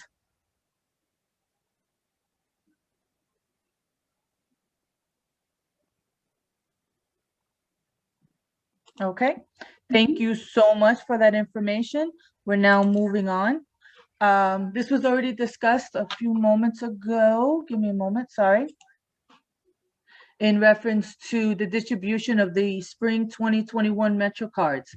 Please note that it's all blended students that will be able to pick up their Metro cards, and they must have a completed test and consent form allowing the consent to have COVID testing. If you have any additional questions to that, Ms. Mohamed, would that go to you or Mr. O'Connor? For the Metro cards? Yes. Whichever. If Okay. I don't know it, I'll forward it over to Mr. O'Connor.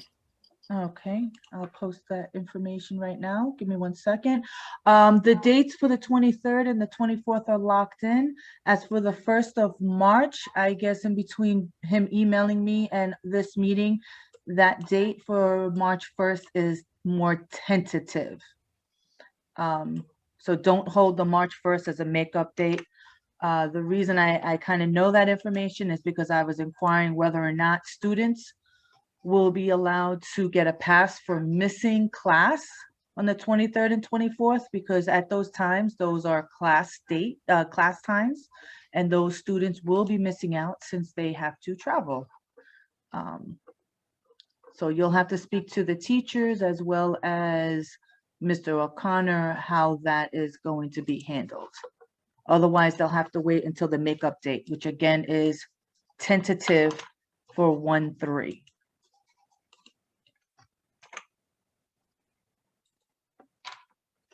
Hold on. Sorry.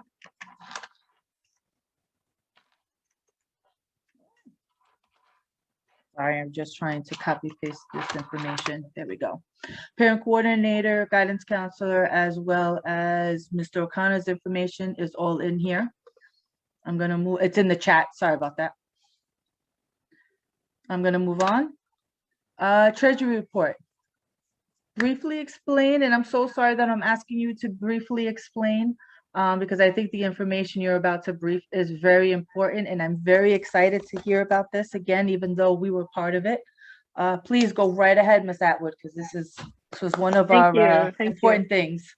Yes, so we finally were able to change banks. The previous bank that the PTA was using, Sterling Bank, was charging us $20 a month just to maintain the account.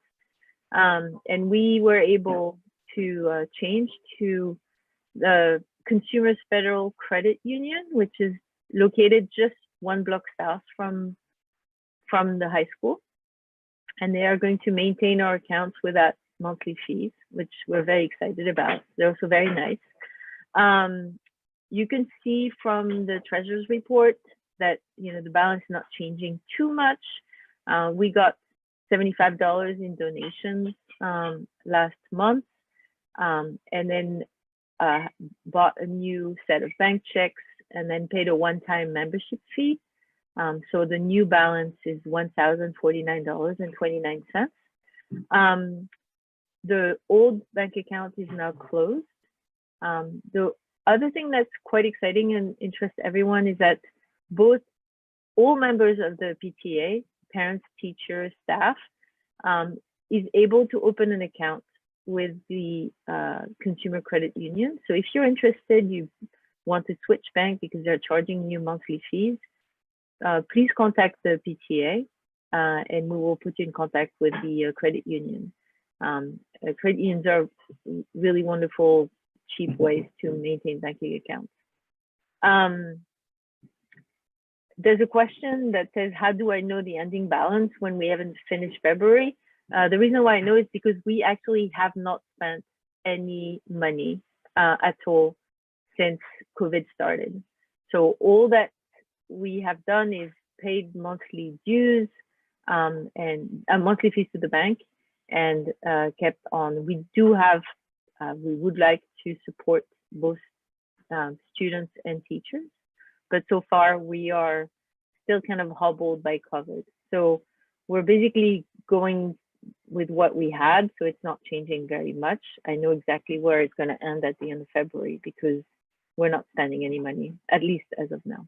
And hopefully that will change as we go forward. Are there any more questions about monies in the accounts of the PTA or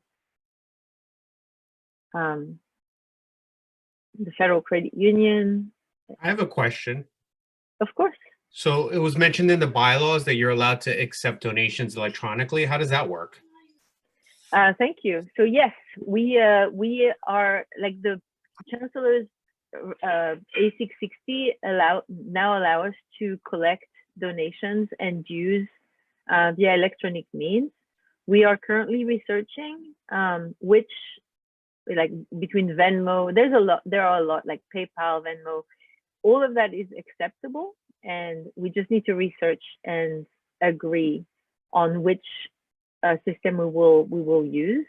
Mr. Molina, are you using anything, or is there? How do you collect the senior dues? We actually have a portal that's linked on our website. So if you go into the school store for Lincoln, kids can pay for senior dues there. And what is it linked to? Well, that gets. I'm sorry. Go ahead. The way they do their funding is going to be way different than we do it. So we can't really cross-discuss that, unfortunately. I already discussed that with our school liaison, and it's way different. I thank you for that question, Ms. Attwood, because it is important. But can you explain why we weren't able to do the donation before? Oh, so for the school year? With Sterling Bank, we did not have online access. So, and because of the old rules, we were not allowed to take anything home. So back when we had access to the school building, we would get bank statements on paper in the mail every month. That stopped after March of last year. We could not have access to the school building. That means we had no access to the bank. And then once the year ended, the school board were signatory to the account. Actually, both were 12th grade parents. So it got very complicated to have any access, and we weren't able to become signatory on the account with Sterling Bank, and weren't able to get access online to what was in the account. So it took us quite a while, and it was a lot of work, and everybody was involved, Miss Scott, Miss Brown, Miss Sandor, in order for us to be able to transfer that account was actually quite complicated and a big effort. So it feels like an enormous war was waged just to get to that point. The next step really is for us to be able to collect dues online. We're not quite there yet. The executive board needs to decide which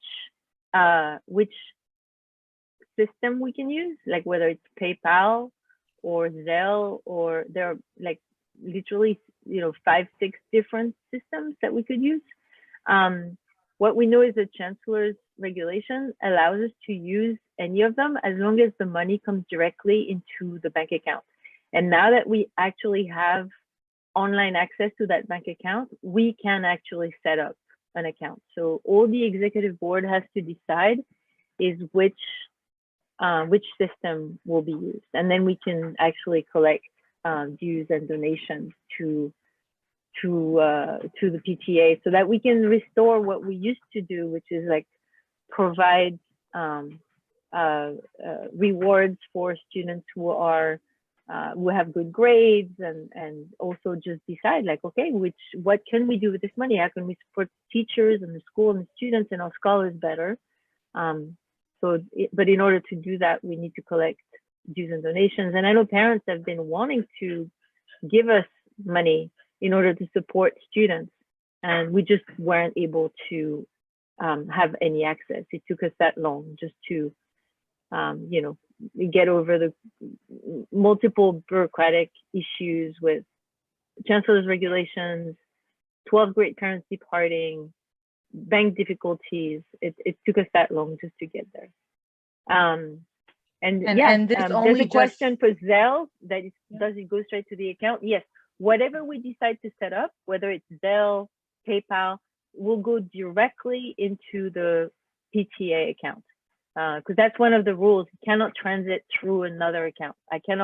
Miss Scott, for example, could not collect money and then donate it. It has to go straight from the donation of the parents directly into the Federal Credit Union PTA bank account. Please note, though, somebody made a private comment that yes, we did donate to a family back in December, but that was out of our personal funding, not PTA funding. So a lot of times we will donate, but it will never come. It will hardly come from the PTA account. It's sometimes The out PTA, of just certain parents. No, I want to be clear. We have not spent any PTA money at all since last March. Not 1 cent. We have not spent any money. Except for the $20 that the bank took from us. Yes, well, but that wasn't a donation. Basically, the bank was taking $20 every month. That was the urgency of changing bank accounts. All of the donations that were made to families in need or dues and donation came straight from the executive board, and did not come from the PTA account. There's another mention in the chat that says it needs to be usable by families who do not have traditional bank accounts, and you are absolutely correct, and that's definitely why the executive board needs to have a conversation about how do we make it so it's accessible to everyone, so that everyone can pay the dues, give donations, so that we can further the goal of the PTA to support both students and teachers. And we just need to have that conversation. Are there any more questions? about the treasurer's report or anything that we've mentioned in the conversation?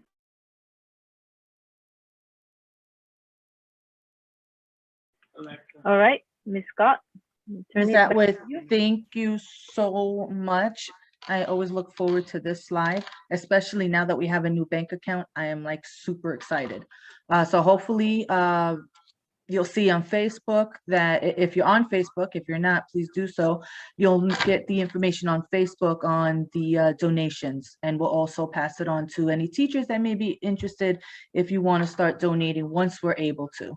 So Ms. Attwood, thank you so much for your hard work. I know it has not been easy getting this done, and I thank you. You did a lot of legwork, and it was very important, and I appreciate your time. I really do. Okay, thank you. All right, we're gonna move on. Title I, Ms. Brown, are you on where you can go and discuss the workshop and the possible financial literacy that we still need to discuss? I'm here, as long as you can hear me. Okay, good. So starting after the break, when we start for March, the Title I, the Title I team has secured a speaker. Her name is First Lady Scott. We're going to start off with the stress management and the mental health workshop, and that'll be March 11th. She's going to speak with us, speak to the parents and the teachers, everyone on the PTA meeting that evening. And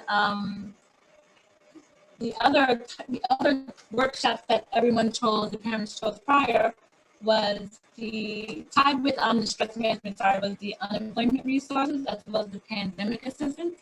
I think speaking with Ms. Alston, Mrs. Alston, we're going to try to put that together, and then maybe we can bring, Ms. Scott would like to have a financial literacy workshop to speak to the parents on. So each month we'll try to incorporate something that, a workshop for the families to, take heed to, maybe can assist and help. And for me, I'm ready for this stress mental health workshop thingy and everything. So I think it's going to be really good. Great info. Thank you. Came in a little choppy. For anyone that may not have heard, and maybe it's just on my end, the stress management mental health workshop is going to be held March 11th. It's not just for parents and families. It's also for teachers and staff. So please make sure you attend. I'm sure we're all stressed out, and just a few minutes of stress management mental health will help. And financial literacy, if we're doing it, which I'm almost 90% sure we will, I just know we need to finalize and validate, that will be done most likely in April, but we'll confirm with that. Yes. And there's a question in the chat. We'll discuss that in a moment, Ms. Brown, when it comes to your slide for the fundraising committee, okay? Okay. All right, so we're going to move on. The only thing, I'm going to keep this brief other than the Metro cards, is for people who have, and everyone should have, is the PEBT. And if nobody is aware of it, that is the pandemic EBT card, which was given to all families, or all students, I should say, every single student. So if a family had 4 students, they should have gotten 4 cards. There's a lot of details on a particular website that I posted on Facebook, and unfortunately I wasn't able to get a slide to post it. I'll make sure I'll share it with Ms. Mohamed, and between her and I and the email blast, we'll make sure you get the information. Ms. Mohamed, can you share that information about pandemic EBT if I share it with you? Yes, I can share it. Okay. I just wanted to make sure. So for those who don't know, very briefly, the $420 food benefit for spring 2020 has been distributed to all New York City public school students on their card. If you have not received that spring 2020 benefit on the card, then you need to go and notify your local PEBT. And you can also contact info@foodadvocates.org. That's info@foodadvocates.org, and let them know that either you didn't get the card from last year, or the card that you do have from last year has not been loaded with the $420. This information is really not shared by the school because the school does not manage The pandemic EBT, they only share information that is provided to them, but they do not manage it. So please don't get mad at them or ask why they didn't load it. They do not manage this program. Is that and I don't think they have anybody at the school that can provide detailed information. Is that correct, Ms. Mohamed? Yes. Okay, you can just guide them. Okay, thank you. So it's mostly like go ahead. they would have to contact like 311 to get the information anyways, but yeah, I can help. Thank you so much. No problem. The information is on our page. Ms. Sandor, thank you so much. You just posted it in chat. For those who don't have that information because you're on the phone, we will be posting it on Facebook. Ms. Mohamed will be posting it as well in our parent PTA page on Abraham Lincoln. Yes. Okay. So right here, the next slide is the information that many families have been asking about is who is my counselor? As of right now, I believe Mr. Molina or Ms. Mohamed, has this information changed 9th, 10th, 11th, 12th graders? No, yes, it's accurate. Okay. Now the phone numbers, the teachers may not be there on a daily basis, so I believe email may be the fastest route. And Ms. Molina is shaking his head, and thank you, Ms. Mohamed. I'll give you about 30 seconds to view this page, the screenshot. That page is also available on the website. And the page is also available on the website, which is probably a lot more accurate if there's any changes.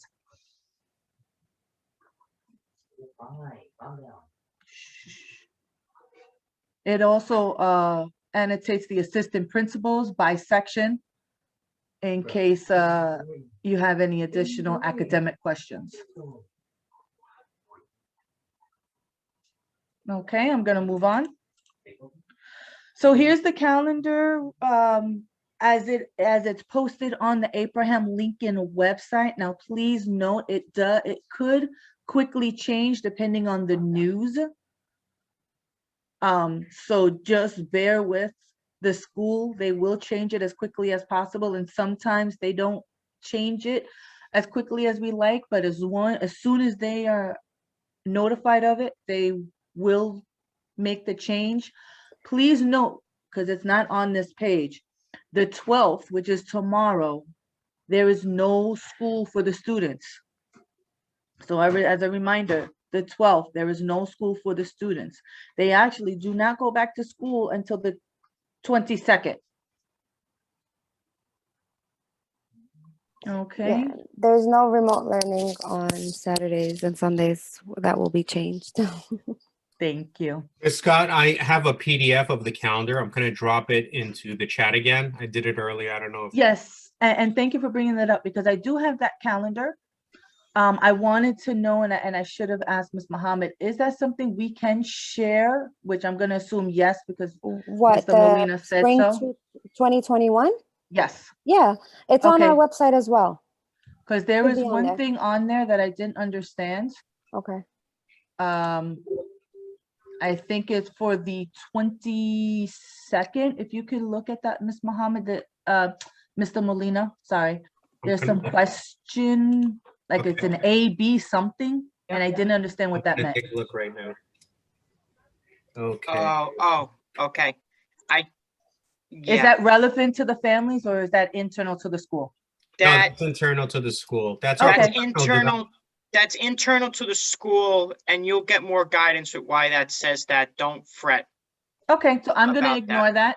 But if you want updates, this is the Abraham Lincoln website calendar. Usually is 99% accurate. Okay, Ms. Mohamed has been doing an amazing job as always. Thank you for updating it, especially when I give her a call and let her know that there's an issue with it. So thank you for your patience when we do call you. I'm actually updating the Saturday, Sunday thing right now. Thank you so much. So as a reminder, there is no school tomorrow. The students It return also on the... says remote learning during midwinter recess, and that should be removed. Like remote learning day, Yes. it's like Yes, the 14th to the 19th. Miss Attwood, that's going to be changed as well. I had already emailed her. Thank you so much. So on the 12th, tomorrow, there is no school, and they do not return to remote learning, which is probably what I should have said better. They do not return to remote learning until the 22nd. And remote learning is only on Mondays through Fridays when school's in session. Please note in March, the last day of the first period, the marking period, ends on the 12th.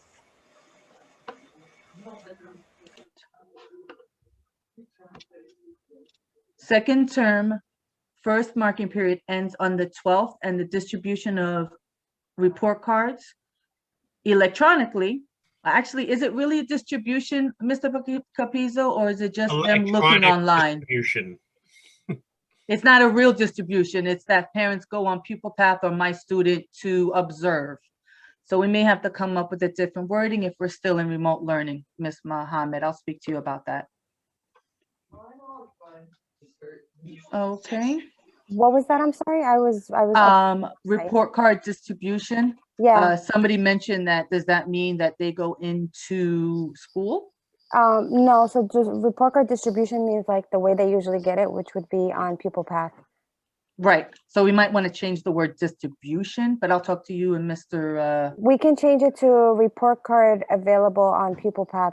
Or something like that. Yeah. Well, actually, report cards will probably be released by the time parent-teacher conference is, because the market period ends the 12th and parent-teacher conference is the 18th and 19th. So probably around the time when parent-teacher conference is on the 18th and 19th.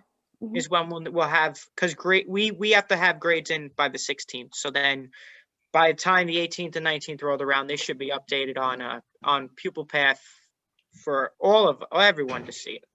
So Mr. Capizzo, are you certain that on the 17th we will have not the 17th, not the 17th. I'm saying 18th and 19th because that's parent-teacher conference. That's what I'm saying. Okay. Okay. Whoops. Just want to make sure. So the same day that the families have parent-teachers conference will be the same day that the report cards will be available for viewing. Hallelujah. Okay. Okay. All right. And then we have spring recess starting on the 29th. Hopefully by then we'll have more details as to whether or not we're in person or still remote learning, but let's not get into that discussion because nobody has the real answers to that yet. Ms. Sandor, I'm going to let you know that the answer to that question will definitely be answered by the next time we're at the PTA meeting on the 11th, because I want to make sure we get that answered correctly. So I'm not going to respond to that question until I get guidance and know how to make sure everyone can be a part of that.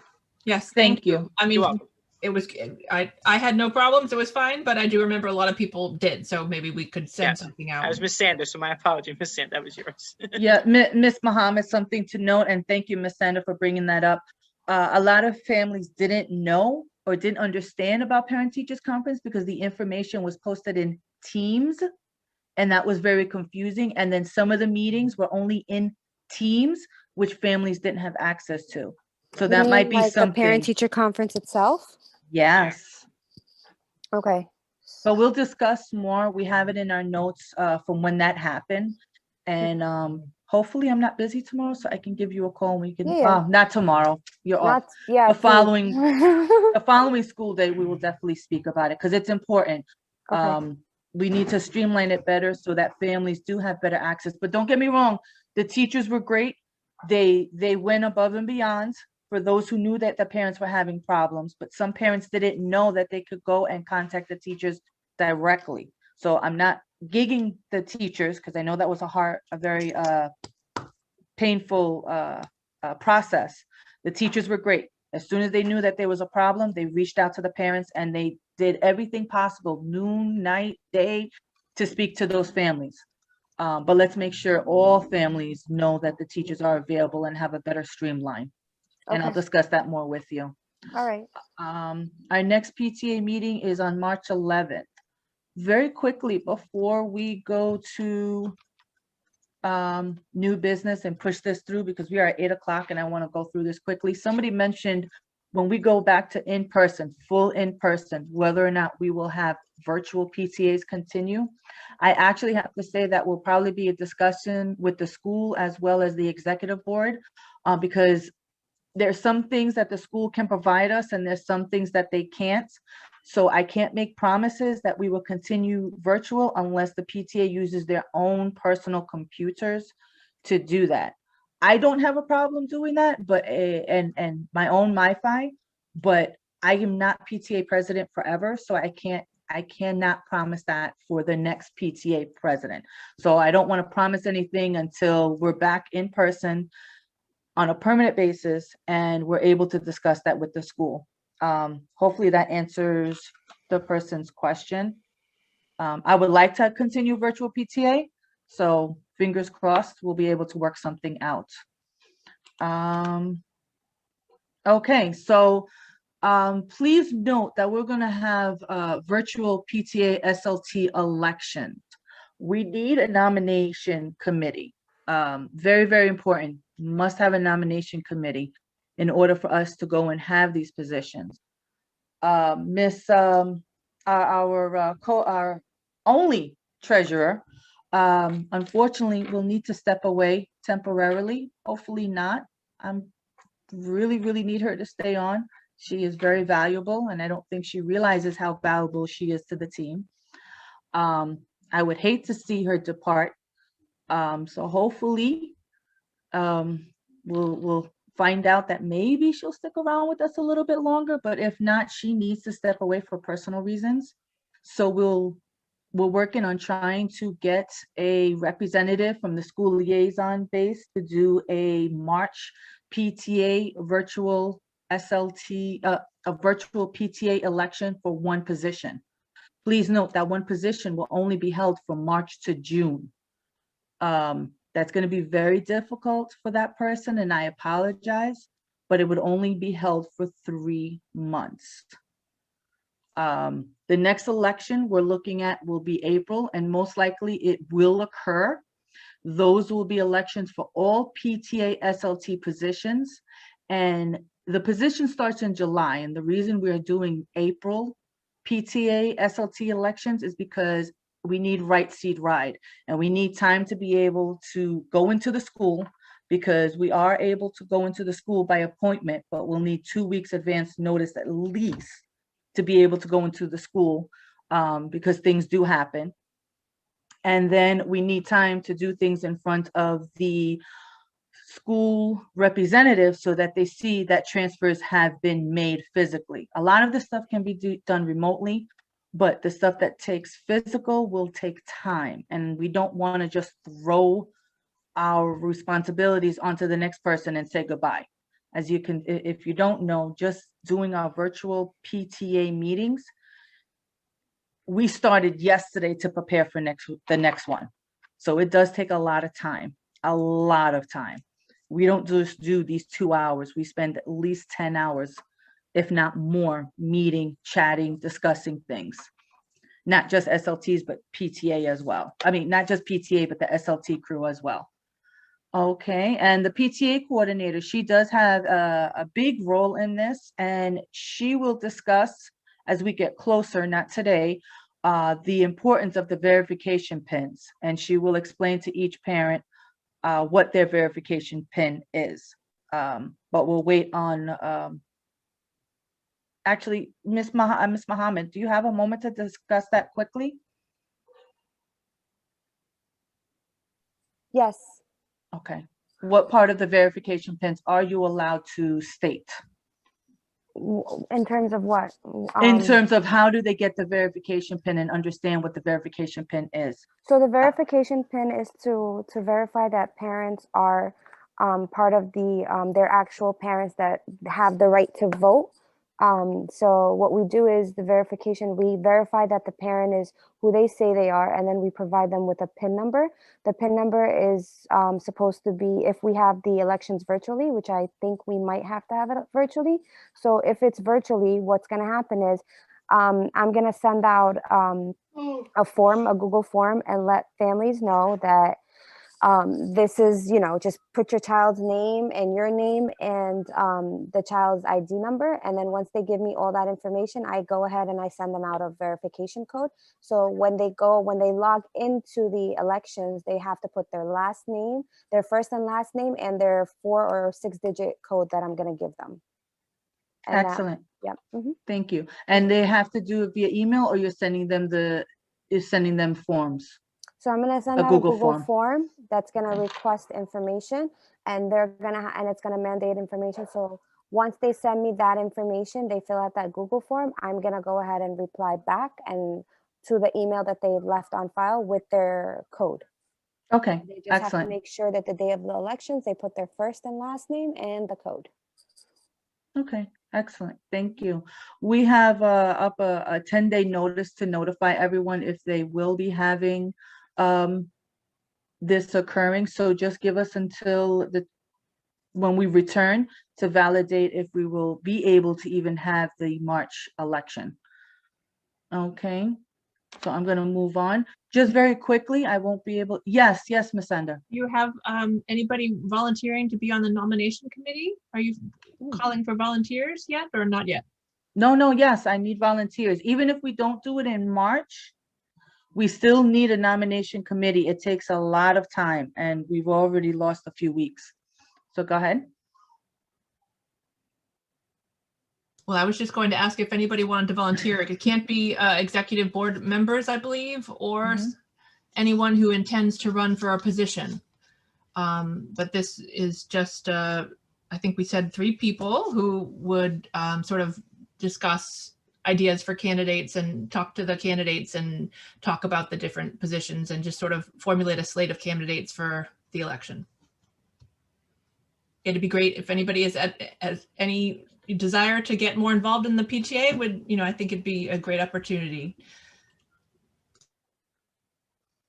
Okay, I'm not going to read the screen. So just look to see what the co-presidents, vice president, co-secretaries, and co-treasurer instructions are, what their positions are. SLT, I'm just going to go and read the first line. The school leadership team, SLT, is a group of people who develop educational policies for their school. They also make sure there are resources to support those policies.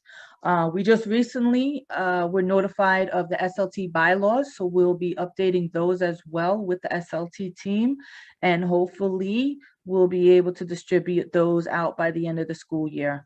You have to apologize that a lot of these policies and procedures done by the parents, it's just taking some time to get all this information together. So thank you for your time and patience on that. Committee reports. If you can briefly, less than 5 minutes, discuss your committee, I would greatly appreciate it. And I'm so sorry I'm cutting you short, but it's after 8 o'clock and I know Ms. Attwood is going to yell at me. Well, for the bylaw committee, we already did. So I think, you know, the website will be updated and you can review it and we'll vote on it next meeting. That's all. I agree. Finance? Thank you. We had the newly formed finance committee with Mr. Sandor, and we came up with some options to be able to collect dues online, and also started to think about what a fundraising committee would look like. And that's another thing that needs to happen. We definitely would love to have a fundraising committee to help support the PTA. And that actually is a good segue. Thank you. Ms. Brown, somebody actually asked a question about fundraising. I think it was selling chocolates. Did we look into that yet? And I don't know if Ms. Mohamed has any details as to whether or not that's possible. I don't think we looked into that yet, but I think we're at the point of seeing if we can formulate a committee, a fundraising committee with the parents' involvement. Teachers, we would love, you know, for parents to volunteer to, you know, join the committee so we can try to get, you know, open to all ideas. I did see someone, I'm trying to find it in the chat. I can't find it. Mentioned about Lashone, I believe, was the one that mentioned about chocolate or Krispy Kreme donuts. Would it be possible? Lashone, if you're still on, that you could link up with Miss Brown and assist her with the committee?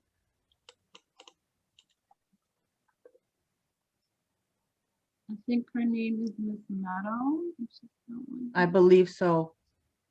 If you can get with her on that. Oh, she just said yes. Okay, there you go. Thank you, Lashone. Thank you very much. So we already, you'll link up with Miss Brown. If you're able to, privately message her your email address. Okay. And then we'll look into the chocolate and the Krispy Kreme. All right, I know half of you are gonna drop off of this, if not all of you, the moment you get your virtually get your baskets. But please know, as soon as we're done making the drawing, we will be emailing Miss Mohamed as well as Mr. Robinson and making the arrangements, whether it's a parent or a teacher, to ensure that you get your baskets. Mr. Capizzo, you cannot run over to the school if you win today. You have to wait. That's not fair. I'm 5 minutes away. That's You not have fair. to wait until the following week. That's if you win. I'm actually voting for Yanar, so good luck.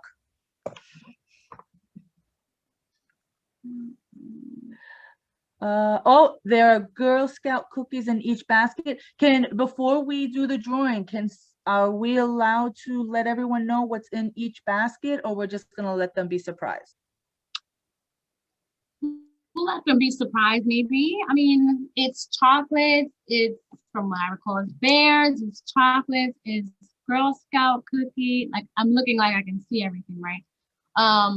Flowers, cups, cutesy little things, roses, all the stuff you need to add some inches to you to keep you warm through these cold days.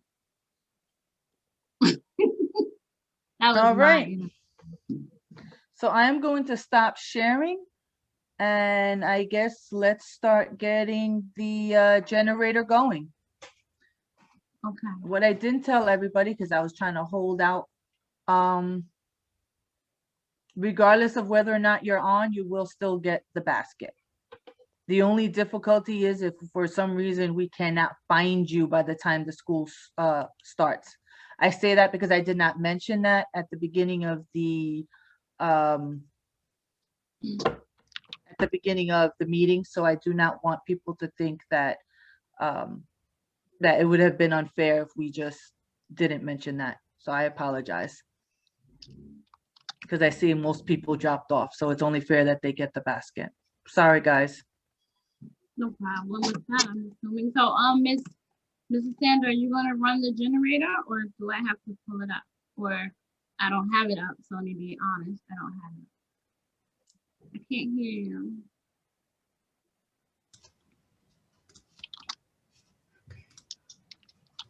Okay. That's not the number yet, is it? No, this is not the Okay. number. Can you see my screen? Yeah. Can everyone see it? It has a generator 1 through 10, and though the number says 8, it's not 8. So broaden the max. I think the parents went up to. How many total parent entries do we have, Ms. Brown? I saw 13. Is that the maximum? Yes, it was 13. Okay, let me know when you're ready.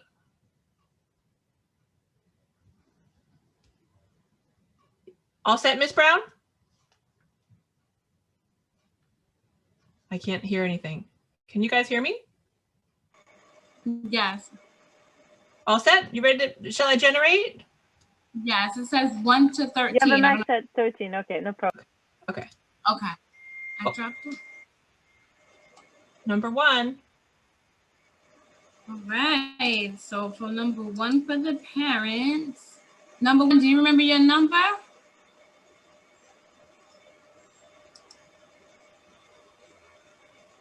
Let me see if she's on. Belle. It's Shelley Belle. Shelley She's Belle. on. She got the basket. Is she still on? I can't see everybody. It says Shelley Belle is still here. Yeah, I was just about to say that. Belle. Hi. There she goes. Hello. Congratulations, you won. Oh, Yay, thank you. congratulations. You're welcome. Yay. And am I correct? They won the pink ribbon one. Is that correct? Miss Brown, you think you have that on the list. Which color is the ribbon for the parents? Yeah, you guys, I don't recall. Oh, I believe it's either one. They're Whichever- gorgeous. Right, it's one So with congratulations. right, it's the parent, it's the regular card. One has the card in it. The parent is the red bow and the teacher is the pink bow.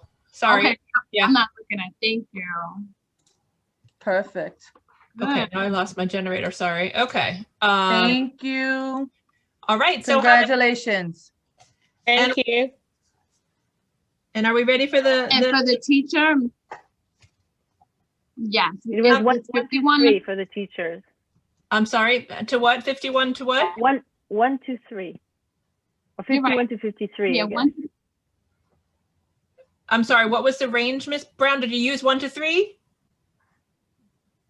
Yes, it was On 1 here to it's 3. 1 to 3 is fine, yes. Okay.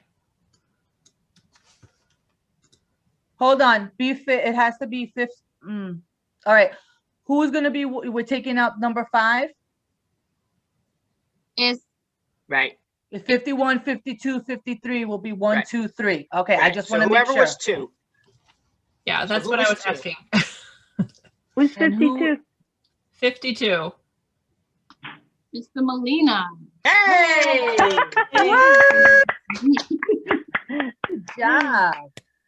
Congratulations. Okay, unfortunately, because the school is Thank you. closed, congratulations to both Mr. Molina and Miss Shelley Belle. Thank you. Thank you, thank you, God. thank you. Please make sure, Miss Shelley Belle, that you email the PTA your email address. Okay.